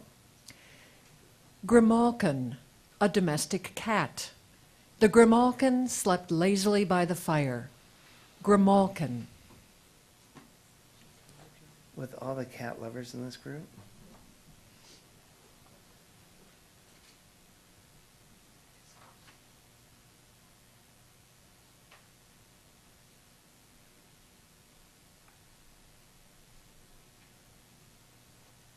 Grimalkin. Grimalkin.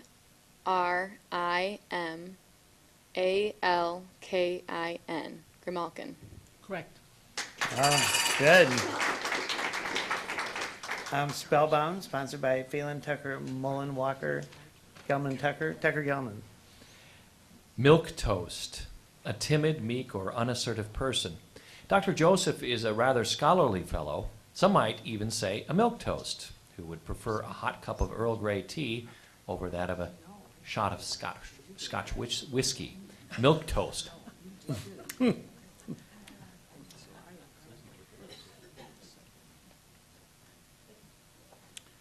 Milk toast. MILQUETOAST. Milk toast. Correct. Excellent. And spelt right, sponsored by the Lansing Funeral and Cremation Services. Zoolatry, animal worship. The vegetarians were inappropriately accused of zoolatry. Zoolatry.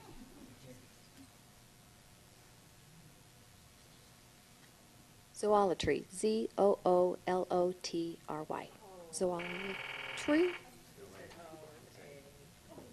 Oh, so the proper spelling is, the proper spelling? Zoolatry. I'm so sorry. Nice job, you guys. Very well done. And thank you very much, and enjoy yourself for the rest of the B. We have this spelling virtuoso, sponsored by Pogo and Friends. Zither, a stringed instrument having usually 30 to 40 strings over a shallow horizontal soundboard and played with pick and fingers. The zither is most commonly played in Slovenia, Austria, Hungary, northwestern Croatia, and the southern regions of Germany. Zither. Zither. Z-I-T-H-E-R. Zither. Correct. Very good. And we have can we have an audience participation word now? I think they're craving one. Oh, we will satisfy that craving right now. Thank you so much. Echelon, a level or rank in an organization or society. After working in the library for years, she rose to the echelon of Person of the Year. Echelon. Oh my, are they talking about Maeve again? All right, so we are beginning our 6th round, and we are down to 6 teams. So let's start again with the Keystone Kiwanians, sponsored by the Old Capitol Kiwanis Club. Dybbuk, a wandering soul believed in Jewish folklore to enter and control a living body until exorcised by a religious rite. Following the ritual, the Dybbuk was forced to retreat. Dybbuk.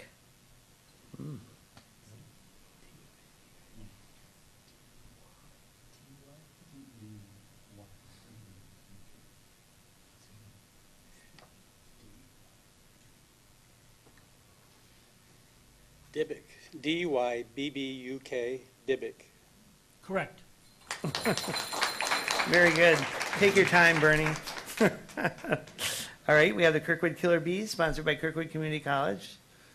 Teredo, shipworm, any of various marine clams that have a shell used for burrowing in submerged wood and a worm-like body that cause damage to wharf piles and wooden ships.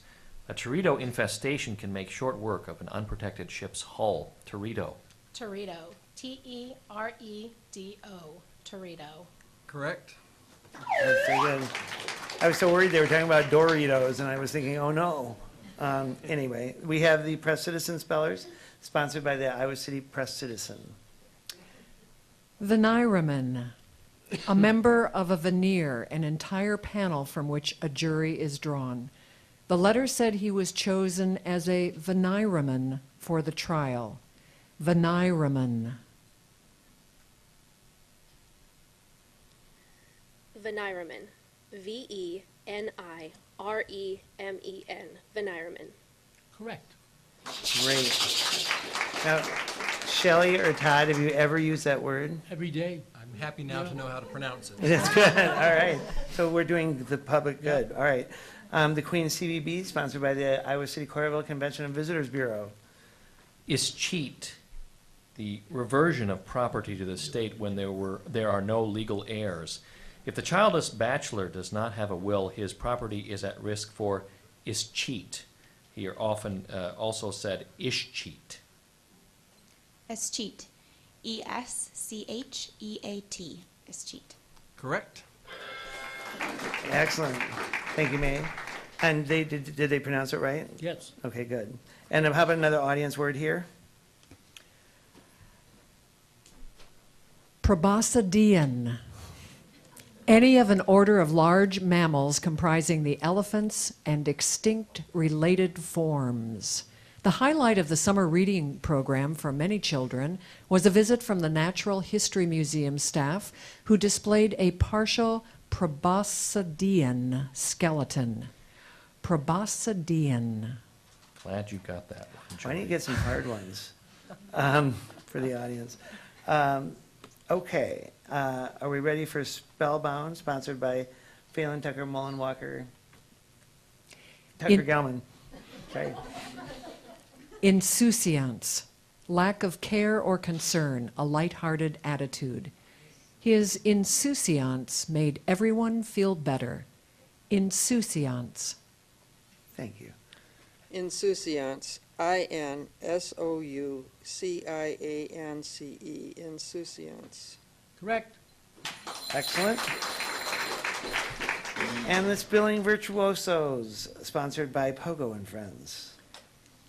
Zygodactyl, having the toes of the foot arranged in pairs.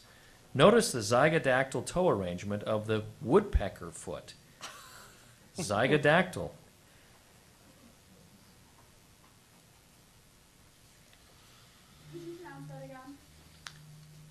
Zygodactyl.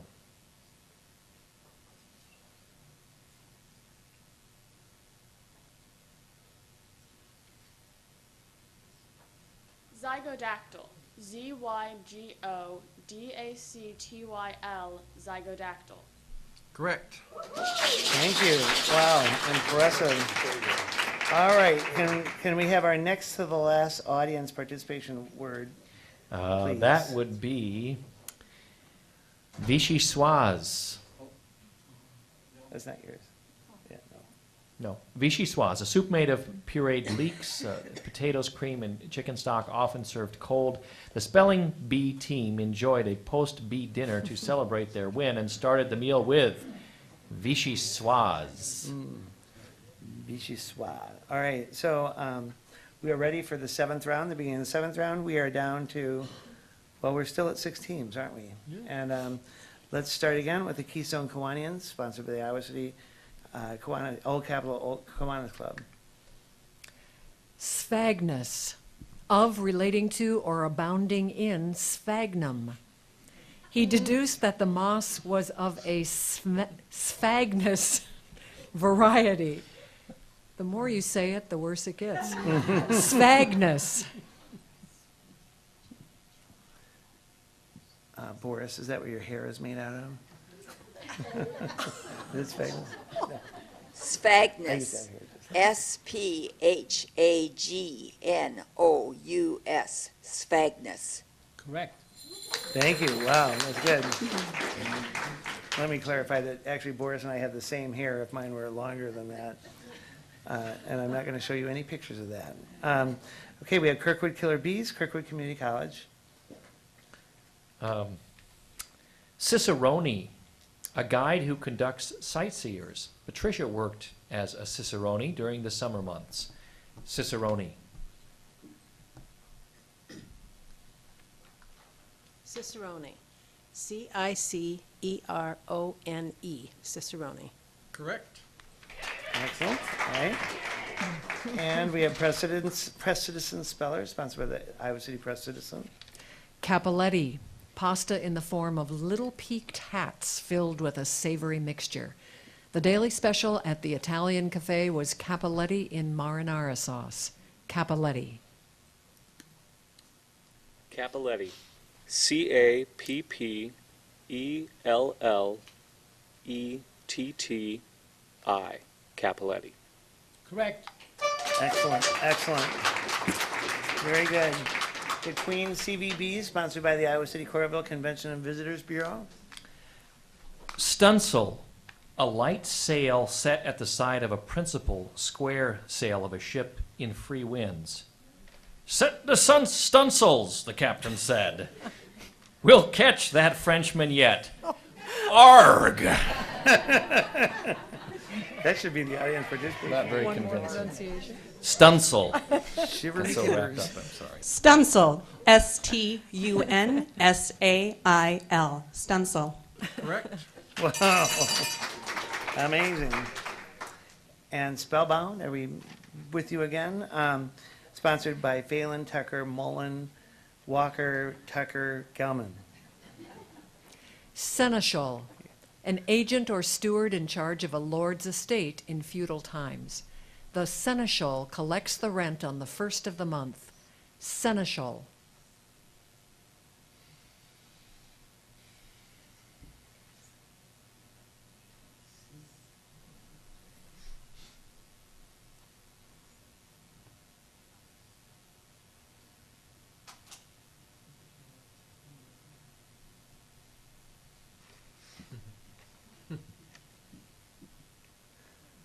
Seneschal, S-E-N-E-S-C-H-A-L,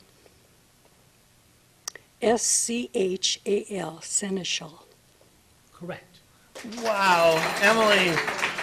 Oh, my God. That woman is amazing. All right. We have the Spilling Virtuosos, sponsored by Pogo and Friends. Piccalilli, a relish of chopped vegetables and spices. George said he would bring piccalilli to the potluck. Piccalilli. Piccalilli, P-I-C-C-A-L-I-L-L-I. Piccalilli. Correct. Thank you. Okay, can we have the last audience participation word, please?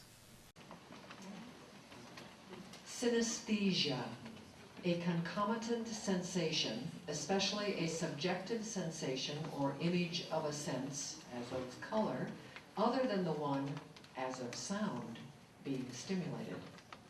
The teacher learned about synesthesia after being baffled by a student who insisted the yellow and black bee image on the spelling bee poster was the number 3. Synesthesia. I prefer anesthesia myself. All right, so when you're done, audience, with your words, pass them to the center and the library people will pick them up. Pardon me, is it 9? Are you in only 9? That's not 10? Should be 10. We count 10. Okay, good. All right, so do I. So we're now on round 8. We're Should still we at go 6. through the words quickly, the audience quickly? Audience, do you want all of the words again? No? Okay. All right. Kathy says no. Jody was willing to do that for you. Sounds like Ben wasn't. We'll have the Keystone Kiwanians again. Pulchritudinous, physically beautiful, comely. Susan Sarandon has a pulchritudinous package of smarts, sass, and sensuality, according to the author. Pulchritudinous. That's pretty good.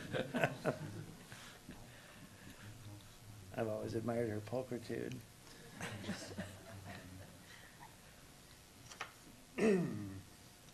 Pulchritudinous.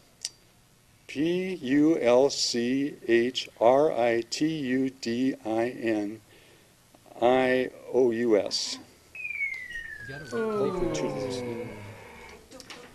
Oh, I'm so sorry. Kirkwood Kiwanians, Keystone Kiwanians, Kirkwood Kiwanians, Keystone Kiwanians. Great effort, and again, many, many years of participation, and we appreciate it. Excellent. Will you spell it correctly for us, please? I'm sorry. Pulchritudinous.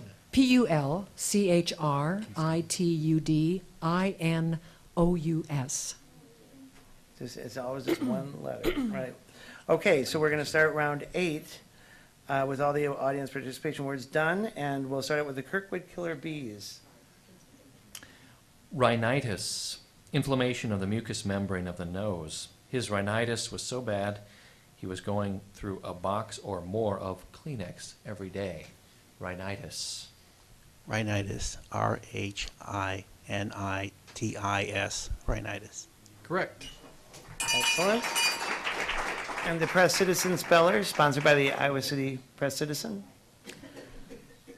Runcinate. Pinnately cut with the lobes pointing downward. The runcinate leaves made the dandelion easy to identify. Runcinate. Runcinate. R-U-N-C-I-N-A-T-E. Runcinate. Correct. Very good. The Queen CVB, sponsored by the Iowa City Corvallis Convention Visitors Bureau. Serapurulent, consisting of a mixture of serum and pus. The serapurulent discharge from the wound soaked through the bandage. Serapurulent. Anybody who needs to leave and be sick, feel free. We'll wait for you.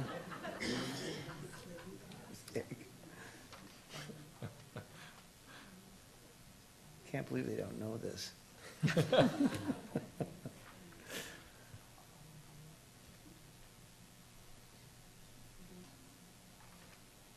to spell.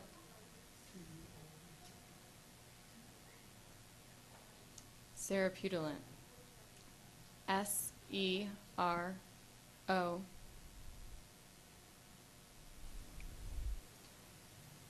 P.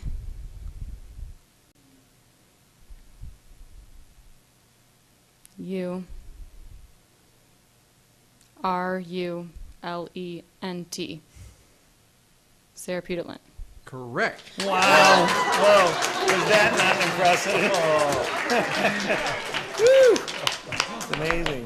Okay, we have the Spellbound, Phelan, Tucker, Mullen, Walker, Tucker, and Gelman. I have to get that right because the last Tucker and Gelman are my best friends, so they'll kill me. Ophidian, of relating to or resembling snakes. The Ophidian rattle frightened the hiker. Ophidian.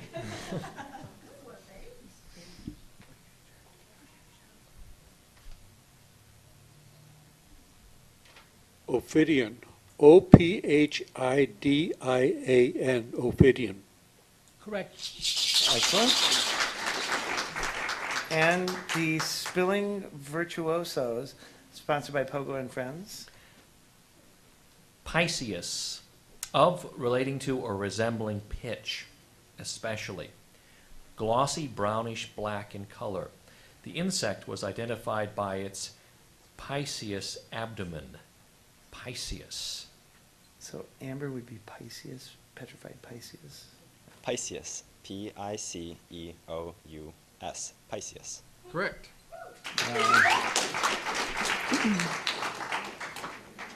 They're doing pretty well at City High these days, I'll tell you. Okay, round 9. We are at 5 spellers, and we're starting with the Kirkwood Killer Bees. Caducus, falling off easily or before the usual time, used especially of floral organs. The caducus leaf fall was a result of the rainy summer. Caducus.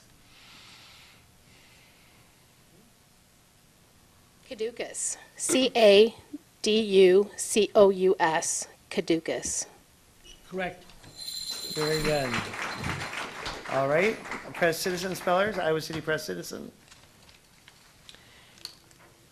Defenestration, throwing of a person or thing out of a window. Defenestration was on the list of prohibited behaviors in the dormitory. Defenestration.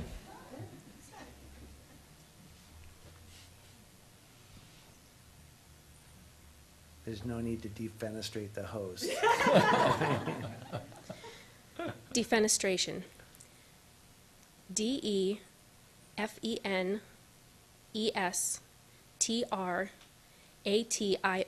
Defenestration. Correct. Excellent. The Queen CVB, sponsored by the Iowa City Correctional Convention and Visitors Bureau. Cryptonym, a secret name. The undercover agent's cryptonym was known only to his supervisor and partner. Cryptonym.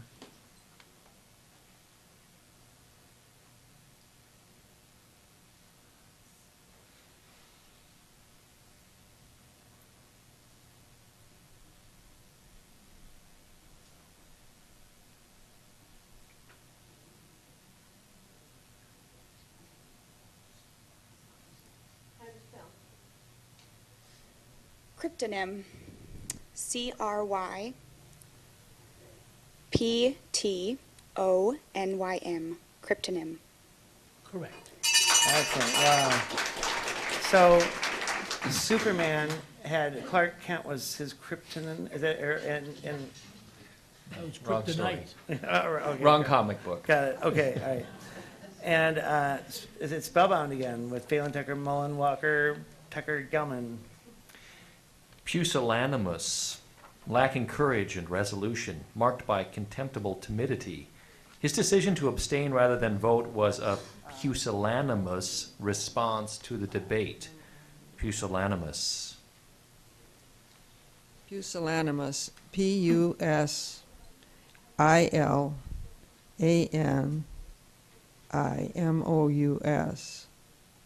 Pusillanimous. Oh, can we have the right spelling? The correct spelling? Pusillanimous. Almost, oh. Thank you, Spellbound. That's many years of spellers there, and we appreciate your years and your dedication. That's right, now I don't have to say that name again. Thank you. And last but not least, the Spilling Virtuosos, sponsored by Pogo and Friends. Tintinnabulation, the ringing or sounding of bells. The tintinnabulation awakened him every morning. Tintinnabulation. Tintinnabulation. TINTINNABULATION. Tintinnabulation. Correct. Wow. Wow. Next time, Jacob, take a little time to think about it first, okay? All right, round 10, and starts out with the Kirkwood Killer Bees. I wonder if it's going to be the bees against the bees at the end here. Go ahead. Erythrismal, a condition marked by exceptional prevalence of red pigmentation, as in hair or feathers. The erythrismal breast of the robin makes it easy to identify. Erythrismal. Please keep it Erythrismal. ERYTHRISMAL. Erythrismal. Correct. Go, Gloria. There we go. And the Press Citizen Spellers, sponsored by the Iowa City Press Citizen. Paraph, a flourish at the end of a signature. Jim's paraph was especially showy. Paraph. Paraph. P-A-R-A-P-H. Paraph. Correct. Wow. Good. Queen CVB, sponsored by the Iowa City Corvallis Convention and Visitors Bureau. Ephod, a linen apron worn in ancient Hebrew rites. The high priest wore an ephod. Ephod. Ephod. EPHOD. Ephod. Correct. She couldn't wait to spell that. And we have the Spilling Virtuosos, sponsored by Pogo and Friends. Exonumia, numismatic items such as tokens, medals, or scrip other than coins and paper money. After he died, the relatives found a collection of exonumia among his belongings. Exonumia. Exonumia. EXONUMIA. Exonumia. Correct. Excellent. So good. All right, round 11 with 4 teams. We started out with Kirkwood Killer Bees. Lachrymose, given to tears or weeping, tearful. The lachrymose widow found it hard to socialize. Lachrymose. lachrymose. Lachrymose, lachrymose. Correct. Very good. The Press Citizen Speller, sponsored by the Iowa City Press Citizen. Cuvette. There's actually no definition, but the serum was poured into the cuvette. Cuvette. It says it's a noun. Does anybody else besides me think we had that already? Oh, we had Curvet. Curvet, yeah. Yeah. This is a cousin. All right, let's go. Cuvette. Thank you, Patrick. Cuvette. Cuvette. Cuvette. Correct. Very good. Excellent. In case you're interested, I just looked it up. Also called chevy, a gemstone with a raised cameo-like figure or design. Well, I didn't know. That's where, you know. Oh, that's it. Wait, hold on. That was the first definition. I was coming to the second, which is a chemistry, a tube or a vessel used in laboratory experimentation. Right, which is what I thought it would have been, but, you know. So we have the Queen CVBs. Okay. So, tricolette. How about that? Tricolette, a silk or rayon knitted fabric used especially for women's clothing. Matilda wore a stunning tricolette dress. Tricolette. That Matilda.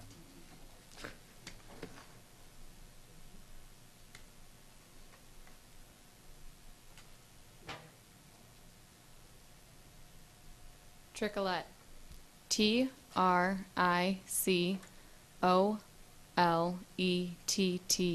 Tricolette. Correct. Excellent. And the spilling virtuosos. Wyvern, a mythical animal usually represented as a two-legged winged creature resembling a dragon. The knight had a red wyvern on his coat of arms. Wyvern. Wyvern. Wyvern. Wyvern. Correct. Round 13, starting out with Kirkwood Killer Bees. Xeric, characterized by, relating to, or requiring only a small amount of water. Cactus is a xeric plant. Xeric. Xeric. Xeric. Xeric. Correct. So good. The Press Citizen Spellers. Simvastatin, a semi-synthetic drug that decreases the level of cholesterol in the bloodstream and is derived from a compound produced by a mold. Jean took simvastatin in an attempt to lower her cholesterol levels. Simvastatin. Simvastatin. Simvastatin. Simvastatin. Correct. Excellent. Way to go. The Queen CVBs. Labskaus, a sailor's dish of stewed or baked meat with vegetables and hardtack. The labskaus tasted good after a hard day's work. Labskaus. Lobscouse. I'm sorry. Thank you, Jody. Labskaus. Lobscouse. Lobscouse. Lobscouse. Correct. Wow, way to go. Is that what we're having for dinner tonight, honey? And we have the spilling virtuosos. Truver, one of a school of poets who flourished from the 11th to the 14th centuries and who composed mostly narrative works. Poems of a 12th century Truver were recently discovered. Truver. Truver. Trouvere. Truver. Correct. Wow.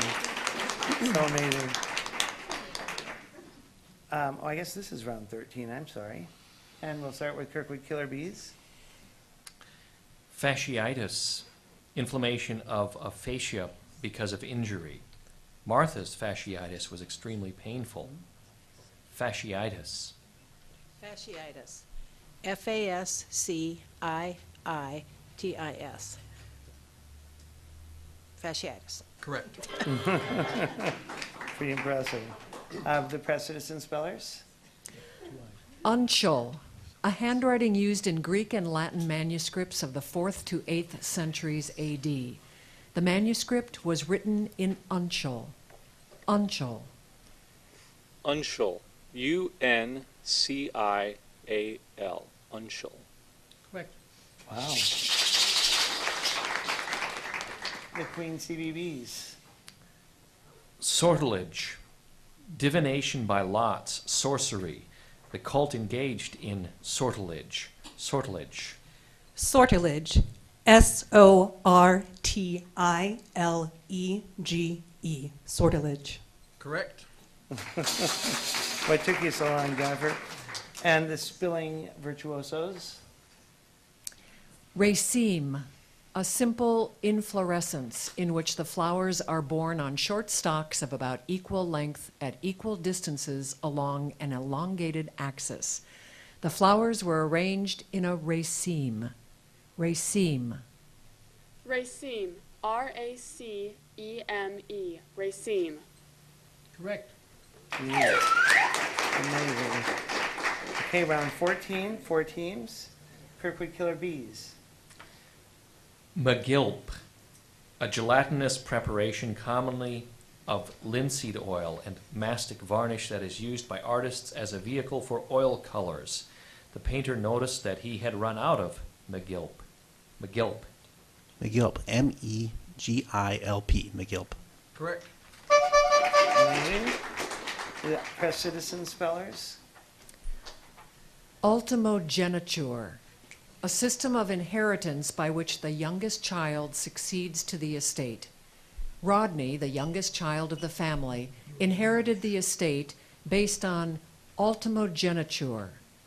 Ultimogeniture. Ultimogeniture. U-L-T-I-M-O-G-E-N-I-T-U-R-E. Ultimogeniture. Correct. Excellent. Very good. The Queen CVBs.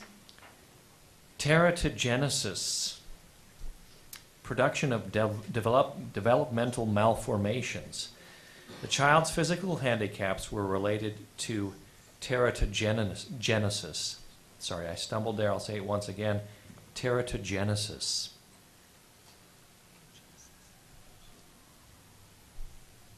Tara, this won't happen to you necessarily. Yeah, I'm positive. But you've already had your genesis.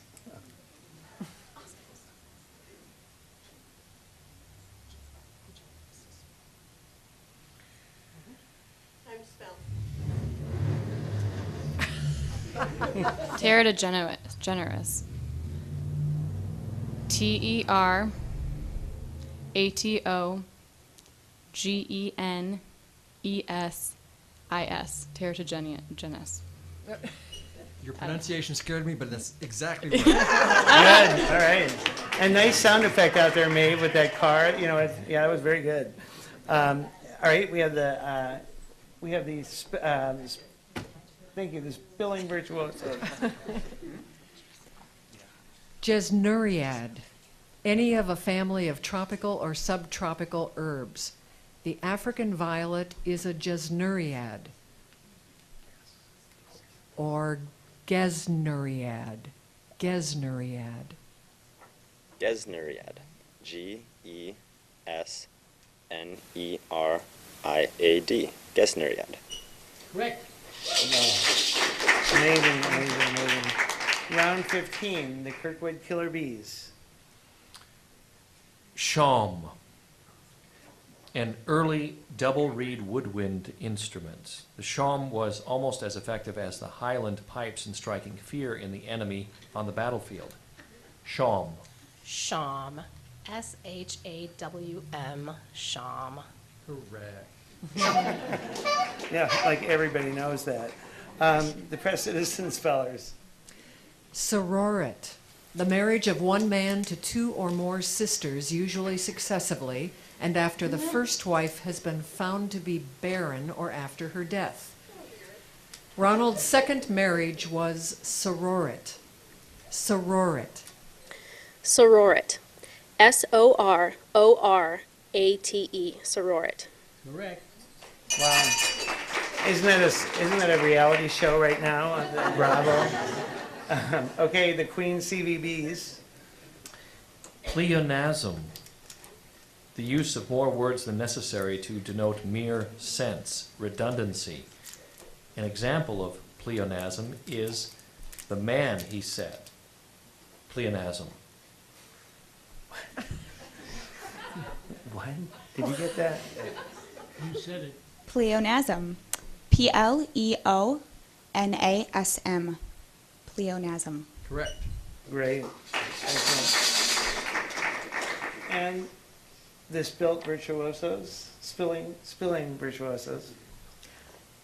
Onomatopoeia, the naming of a thing or action by a vocal imitation of the sound associated with it. Hiss is an onomatopoeia for the sound a snake makes. Onomatopoeia. Onomatopoeia. O-N-O-M-A-T-O-P-O-E-I-A. Onomatopoeia. Correct. Excellent. Excellent. Next round, 16, Kirkwood Killer Bees. Urticaria. Hives. The itching of her urticaria was almost unbearable. Urticaria. Urticaria. U-R-T-I-C-A-R-I-A. Urticaria. Correct.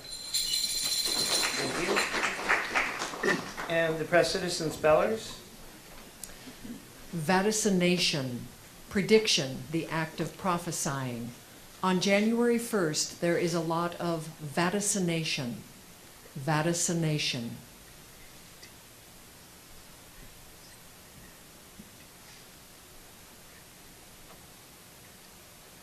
Vaticination. V-A-T-I-C-I-N-A-T-I-O-N. Vaticination. Correct. And the Queen CVBs. Syke.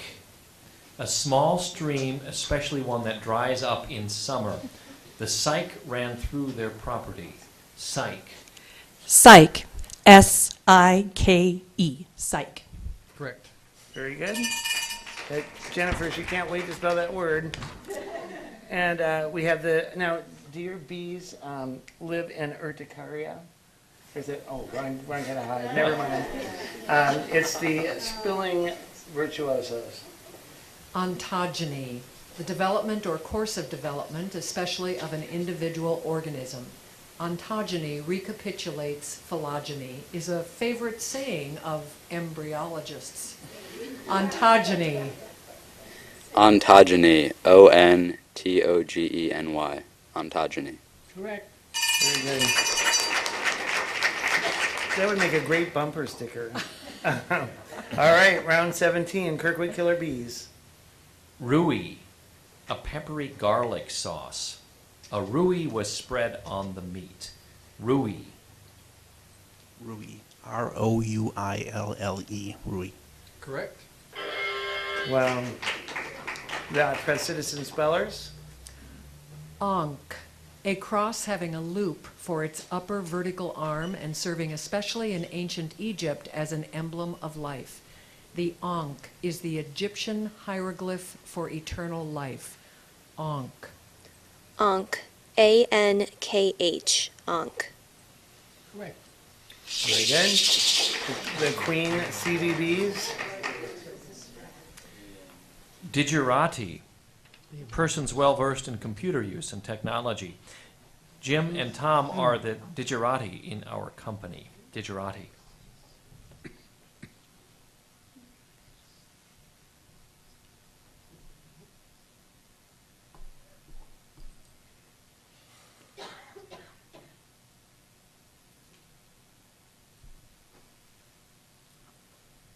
Digerati.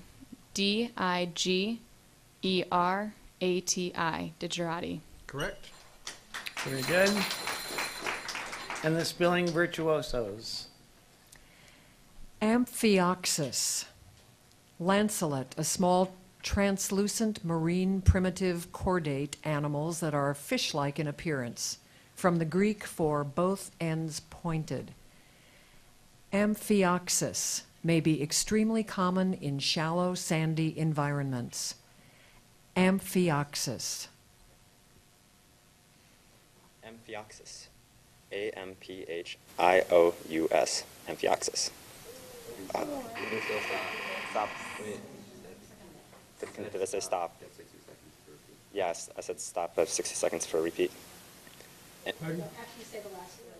After you repeat the word. Say the last word. Yeah. Did I pronounce it correctly when I repeated it?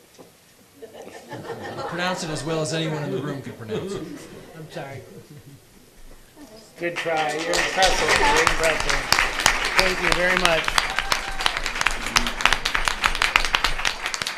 That is a very impressive group of City High students. Thank you so much.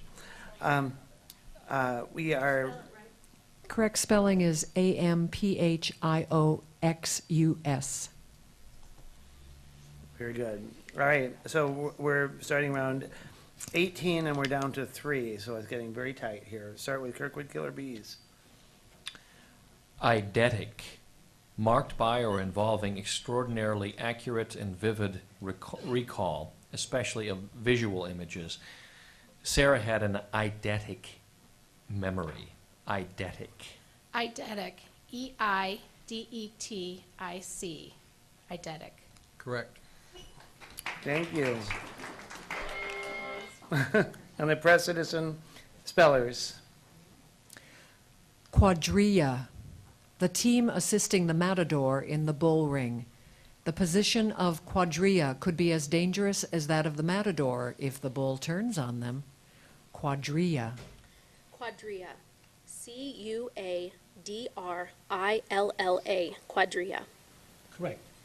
Wow, that's impressive. And the Queen CVBs? Eleemosynary, of, relating to, or supported by charity. Rising unemployment created a need for more eleemosynary soup kitchens. Eleemosynary.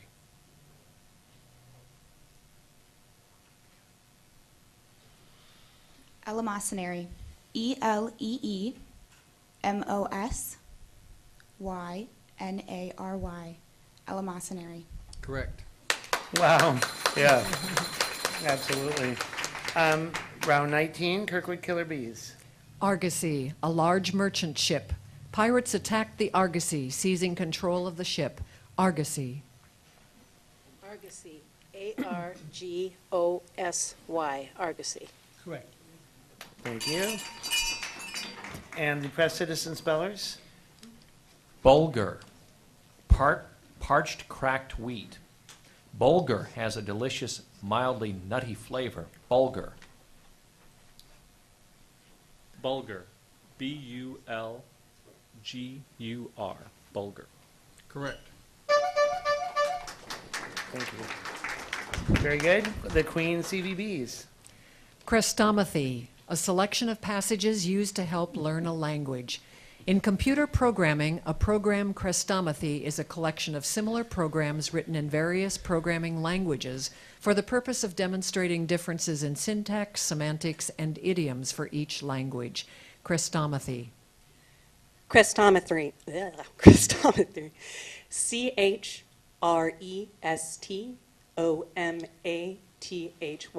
Crestomethy. Correct. Oh my gosh. I knew that. All right, we're round 20. And it's the Kirkwood Killer Bees. Confiteor, a liturgical form in which sinfulness is acknowledged and intercession for God's mercy requested. It is Lutheran tradition for the Confiteor to be recited by the congregation at the beginning of each service. Confiteor. Confiteor. C-O-N-F-I-T-E-O-R. Confiteor. Correct. Nice. Very good. Press citizen spellers? Coxswain, a sailor who has charge of a ship's boat and its crew and who usually steers. In the Royal Navy in the days of sail, the coxswain was a petty officer or chief petty officer who commanded a captain's or admiral's barge. Coxswain. Coxswain. Coxswain. Coxswain. Correct. Very good. Todd, were your relatives petty officers? Were they? You would think so, but no. One would think. The CVB Queens. Concomitant, accompanying especially in a subordinate or incidental way.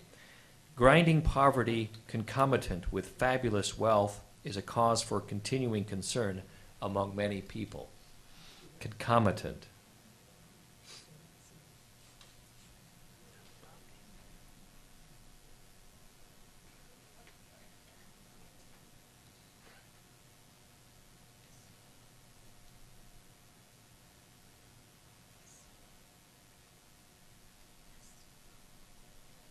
Comicant.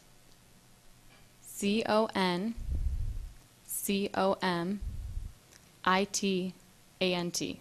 Comitant.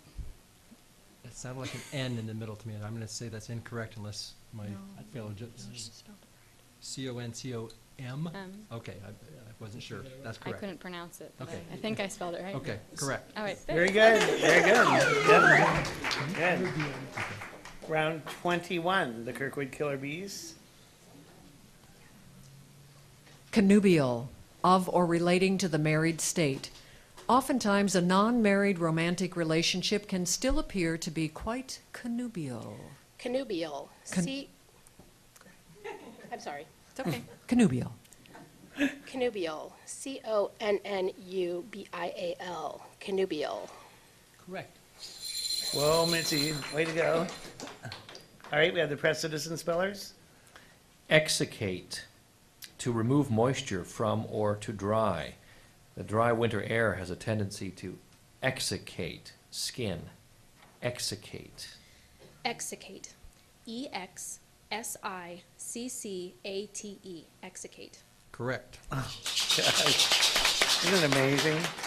The press, oh, that was the press citizen spellers. The Queen CVBs. Hauberk, a tunic of chainmail worn as defensive armor from the 12th to the 14th century. Slits to accommodate horseback riding were often incorporated below the waist on the hauberk. Hauberk. Hauberk. HAUBERK. Hauberk. Correct.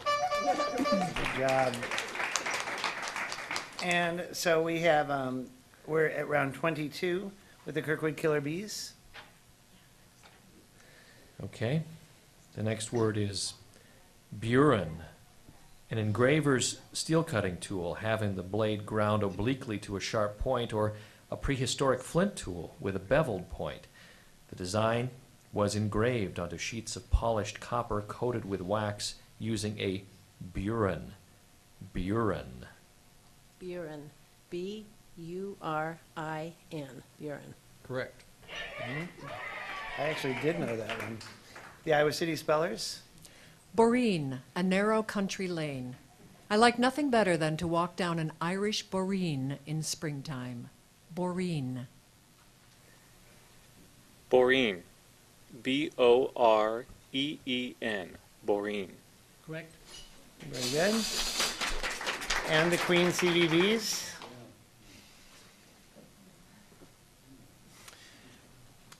Botulism, an acute paralytic disease caused by botulinum toxin, especially in food. In 1989, the largest ever outbreak of foodborne botulism in the UK affected 27 people who had consumed hazelnut yogurt. Botulism. Botulism. B-O-T-U-L-I-S-M. Botulism. Correct. Very good. And round 23, Kirkwood Killer Bees. Cloche, a transparent plant cover used outdoors, especially for protection against cold, or a woman's close-fitting hat, usually with deep rounded crown and narrow brim. I put a cloche over the remaining fragile seedlings. Cloche. Cloche. C-L-O-C-H-E. Cloche. Correct. And the press citizen spellers? Google. The figure 1 followed by 100 zeros. One of the largest numbers that has a name is the Google. Google. Google. Googol. Google. Correct. And you're not even the Googlist, the professional Googlist for that. We have the Queen CVBs.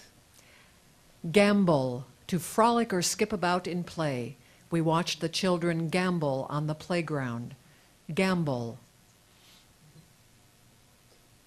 Gamble. G-A-M-B-O-L. Gamble. Correct. Good, all right. And we have round 24, we have the Kirkwood Killer Bees. Hebitate. To make dull or obtuse. Overindulgence of certain substances can hebitate intellectual faculties. Hebitate. Hebitate. H-E-B-E-T-A-T-E. Hebitate. Correct.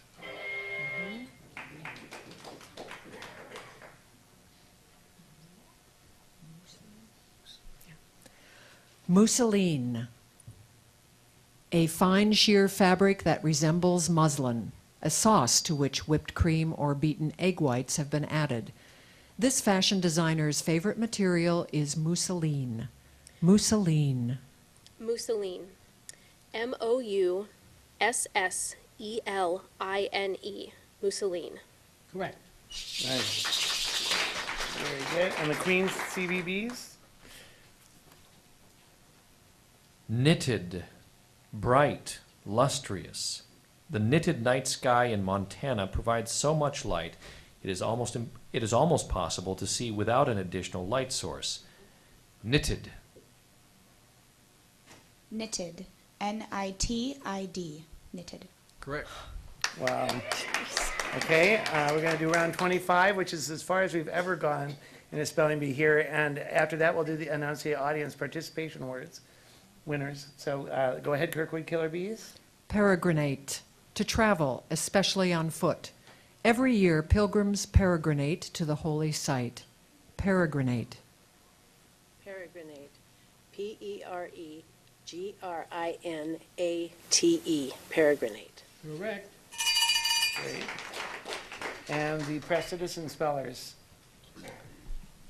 Rum. A line or course on a single bearing. Any of the points of the mariner's compass.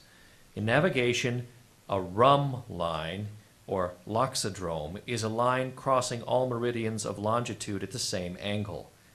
Rum. Rum. R-H-U-M-B. Rum. Correct. Wow. I like the idea of a rum line about right now. We have the Queen CVBs here. Riposte. A fencer's quick return thrust following a parry, a retaliatory verbal retort. She always has a witty riposte ready for any occasion. Riposte. Riposte. R-I-P-O-S-T-E. Riposte. Correct. Wow, so good. Okay, all right, are we ready for the audience participants? We have two winners. Both had 8 words. They missed only 2. And one of them is James Potash. You obviously are related. Come on up. And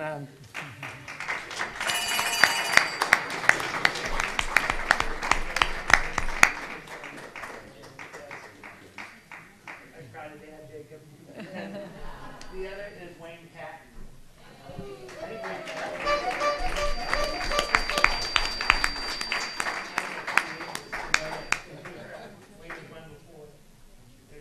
Congratulations, audience. So one of your teams has got to give in at some point and misspell something, even if you have to do it on purpose. And anyway, we're going to start round 26 here, and we're ready for the Kirkwood Killer Bees. Oh, do we have a little Kirkwood Killer Bee break? Okay, well, we'll just work it, right. So Anyway, Bill, Well, tell I mean- us, if we're killing time, about your sweater collection, because over the years, we've enjoyed so many of them. this is true. I have either had bright, brilliant sweaters or shirts on the spelling bees in the past. And if you watch the public library channel, you can see various years of sort of me looking like this, and the hair getting grayer, but always something really bright. And I couldn't, this year I couldn't find anything bright, so I got something beautiful, and they're sort of very subtle colors, but I figured since I'm in mourning for the last spelling bee that I'd be a little more subdued than usual. But thank you, Ben, for allowing me to explain that. I have a good collection as a result. So Kirkwood Killer Bees, are you ready? Okay. You Okay. sure? Okay. The next word is rhoncus. A whistling or snoring sound heard on auscultation of the chest when the air channels are partly obstructed. Some have described the sound of a rhoncus as being similar to the sound of a donkey's hooves as they run. Rhoncus. Rhoncus. Rhoncchus. Rhoncus. Correct. Amazing. Press citizen spellers? Yarmulke, a skull cap worn especially by Orthodox and conservative Jewish males in the synagogue and the home. In Israel, the style of yarmulke or kippah worn may indicate political or religious affiliations. Yarmulke. Yarmulke. Y-A-R-M-U-L-K-E. Yarmulke. Correct. Very good. And the Queen CVBs? Yeg, one who breaks open safes to steal, a safe cracker. When the alarm sounded, everyone involved in the heist started yelling at the yeg, urging him to move faster. Yeg. Yeg. Y-E-G-G. Yeg. Correct. Correct. Correct. Very good. Wow. Wow. Can you imagine me calling the police saying, I've got a yeg here, I've got a... all right, round 27, the Kirkwood Killer Bees. Sebaceous, of relating to or being fatty material. The doctor told him the lump he removed was not harmful, but a sebaceous cyst. Sebaceous. Sebaceous. S-E-B-A-C-E-O-U-S. Sebaceous. Correct. The press citizen spellers. Suture, a strand or fiber used to sew parts of the living body. The doctor felt the incision had not been closed sufficiently, so she added another suture. Suture. Suture. S-U-T-U-R-E. Suture. Correct. Betsy was laughing back there because she said the other day, she said, now Bill's going to know what I mean when I tell him he's so sebaceous. The Queen CVBs. Sans-culotte, an extreme radical Republican in France at the time of the French Revolution, a radical or violent extremist in politics. Feeling disheartened by the oppressive regime, the young student decided to join the revolution and become a sans-culotte. Sans-culotte.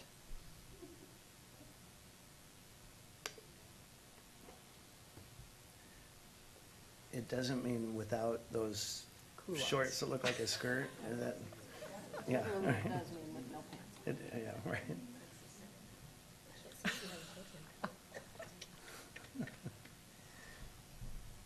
Time to spell. Sans-culotte. S-A-N-S-C-U-L-L-O-T-T-E. Sans-culotte. Oh, sorry. Oh, my goodness. Just one L. Wow, the Queen CVBs. I thank you so much. This is amazing. And you're all first time spellers here, right? No, she's been there. Oh, right. Okay. Wow. And sure, we have a certificate for you that we can. Would you like to come up here? Fabulous. Sit down. 10A.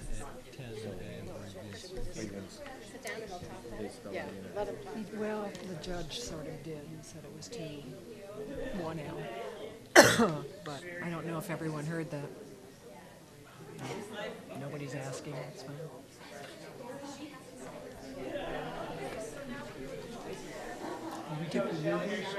What? Shelley, are you ready to read this real quick? Do we have the word list? What's that? We can stay with the same list. Are we We on do the this? same list? The same list, or now that we're down to 2, do we? We go to Rule 10, and the new word list. Okay. Okay. The new word list, I'd like it. Okay. Boy, the picky judges here, they want the word list. Okay. Okay, I'm ready to say the rule. Okay, very good. Okay. So, Thank you. when a team misspells a word, I think when a team is reduced to 2, right? Okay, so when a team misspells a word, the other team will be given an opportunity to spell the same word. If the second team spells that word correctly, plus the next word on the pronouncer's list, that team shall be declared the winner. If one of the last 2 teams misses and the other team, after correcting the error, misspells the new word, then the misspelled new word shall be referred to the first team. If that team succeeds in correcting the error and then correctly spells the next word on the pronouncer's list, that team shall be declared the winner. And if both teams misspell the word, both shall continue in the contest, and the team that first misspelled the word shall be given a new word to spell. Then the competition shall continue as we just described in A and B. Could you do that again? No. I'm kidding. No. All right, so it's the Kirkwood Killer Bees against the Press Citizen Spellers. And come on up. Congratulations, both of you.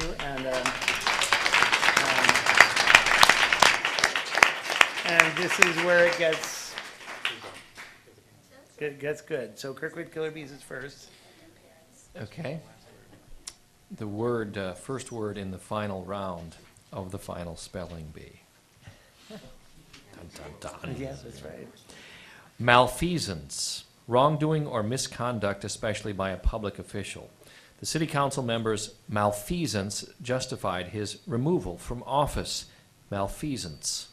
Malfeasance. Malfeasance. Malfeasance. Correct. Very good.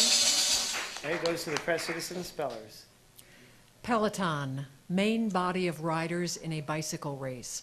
The cyclist moved into the peloton midway through the race in order to save energy for the final few laps. Peloton. Peloton. P-E-L-O-T-O-N. Peloton. Correct. Wow. Whoa. Okay, now it's back to Kirkwood. Plangent, having a loud reverberating sound. The plangent bell could be heard for miles within the city. Plangent. Plangent. P-L-A-N-G-E-N-T. Plangent. Correct. All right, back to Press Citizen. Interstitial, relating to the space that intervenes between things. NPR radio is known for their interstitial music. Interstitial. That's true. Do, do, do, do. Is that what it is?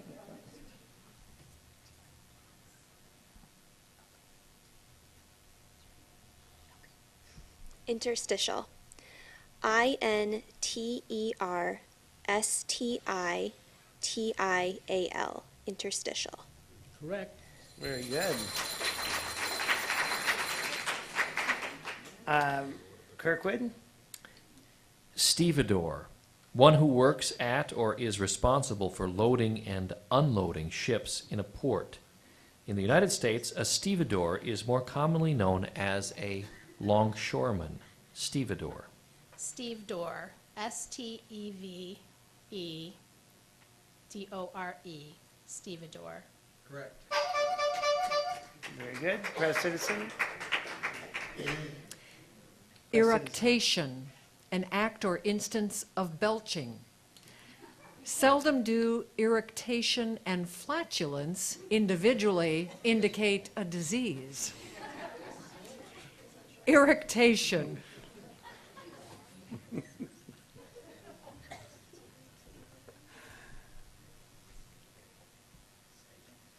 I'm not going to comment. You don't have anything for that? No, I'm not going to comment. Leaving that one totally alone. Quiet, please, so we can hear. Sorry. Thank you.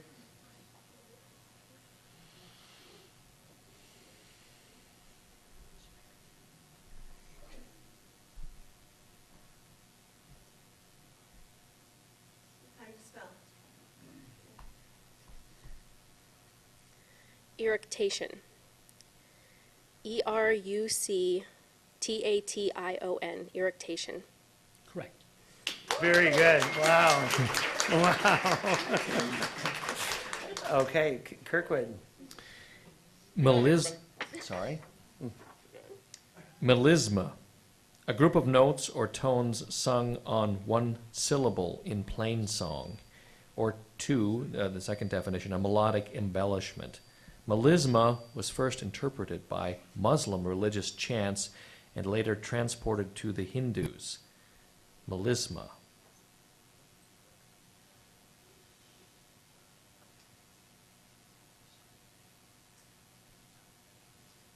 Melisma. M-E-L-I-S-M-A. Melisma. Correct. Very good. Press citizen. Decortication, act of removing the outer coverings from fiber or seed.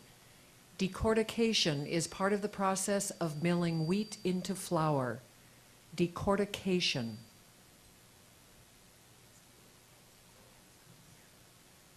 Pronounce one more time. Decortication.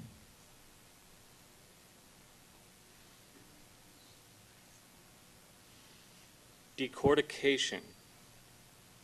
D-E-C-O-R-D-I-C-A-T-I-O-N.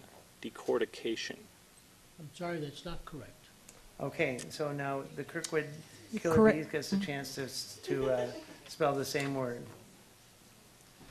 Decortication. D-E-C-O-R-T-I-C-A-T-I-O-N. Decortication. Correct.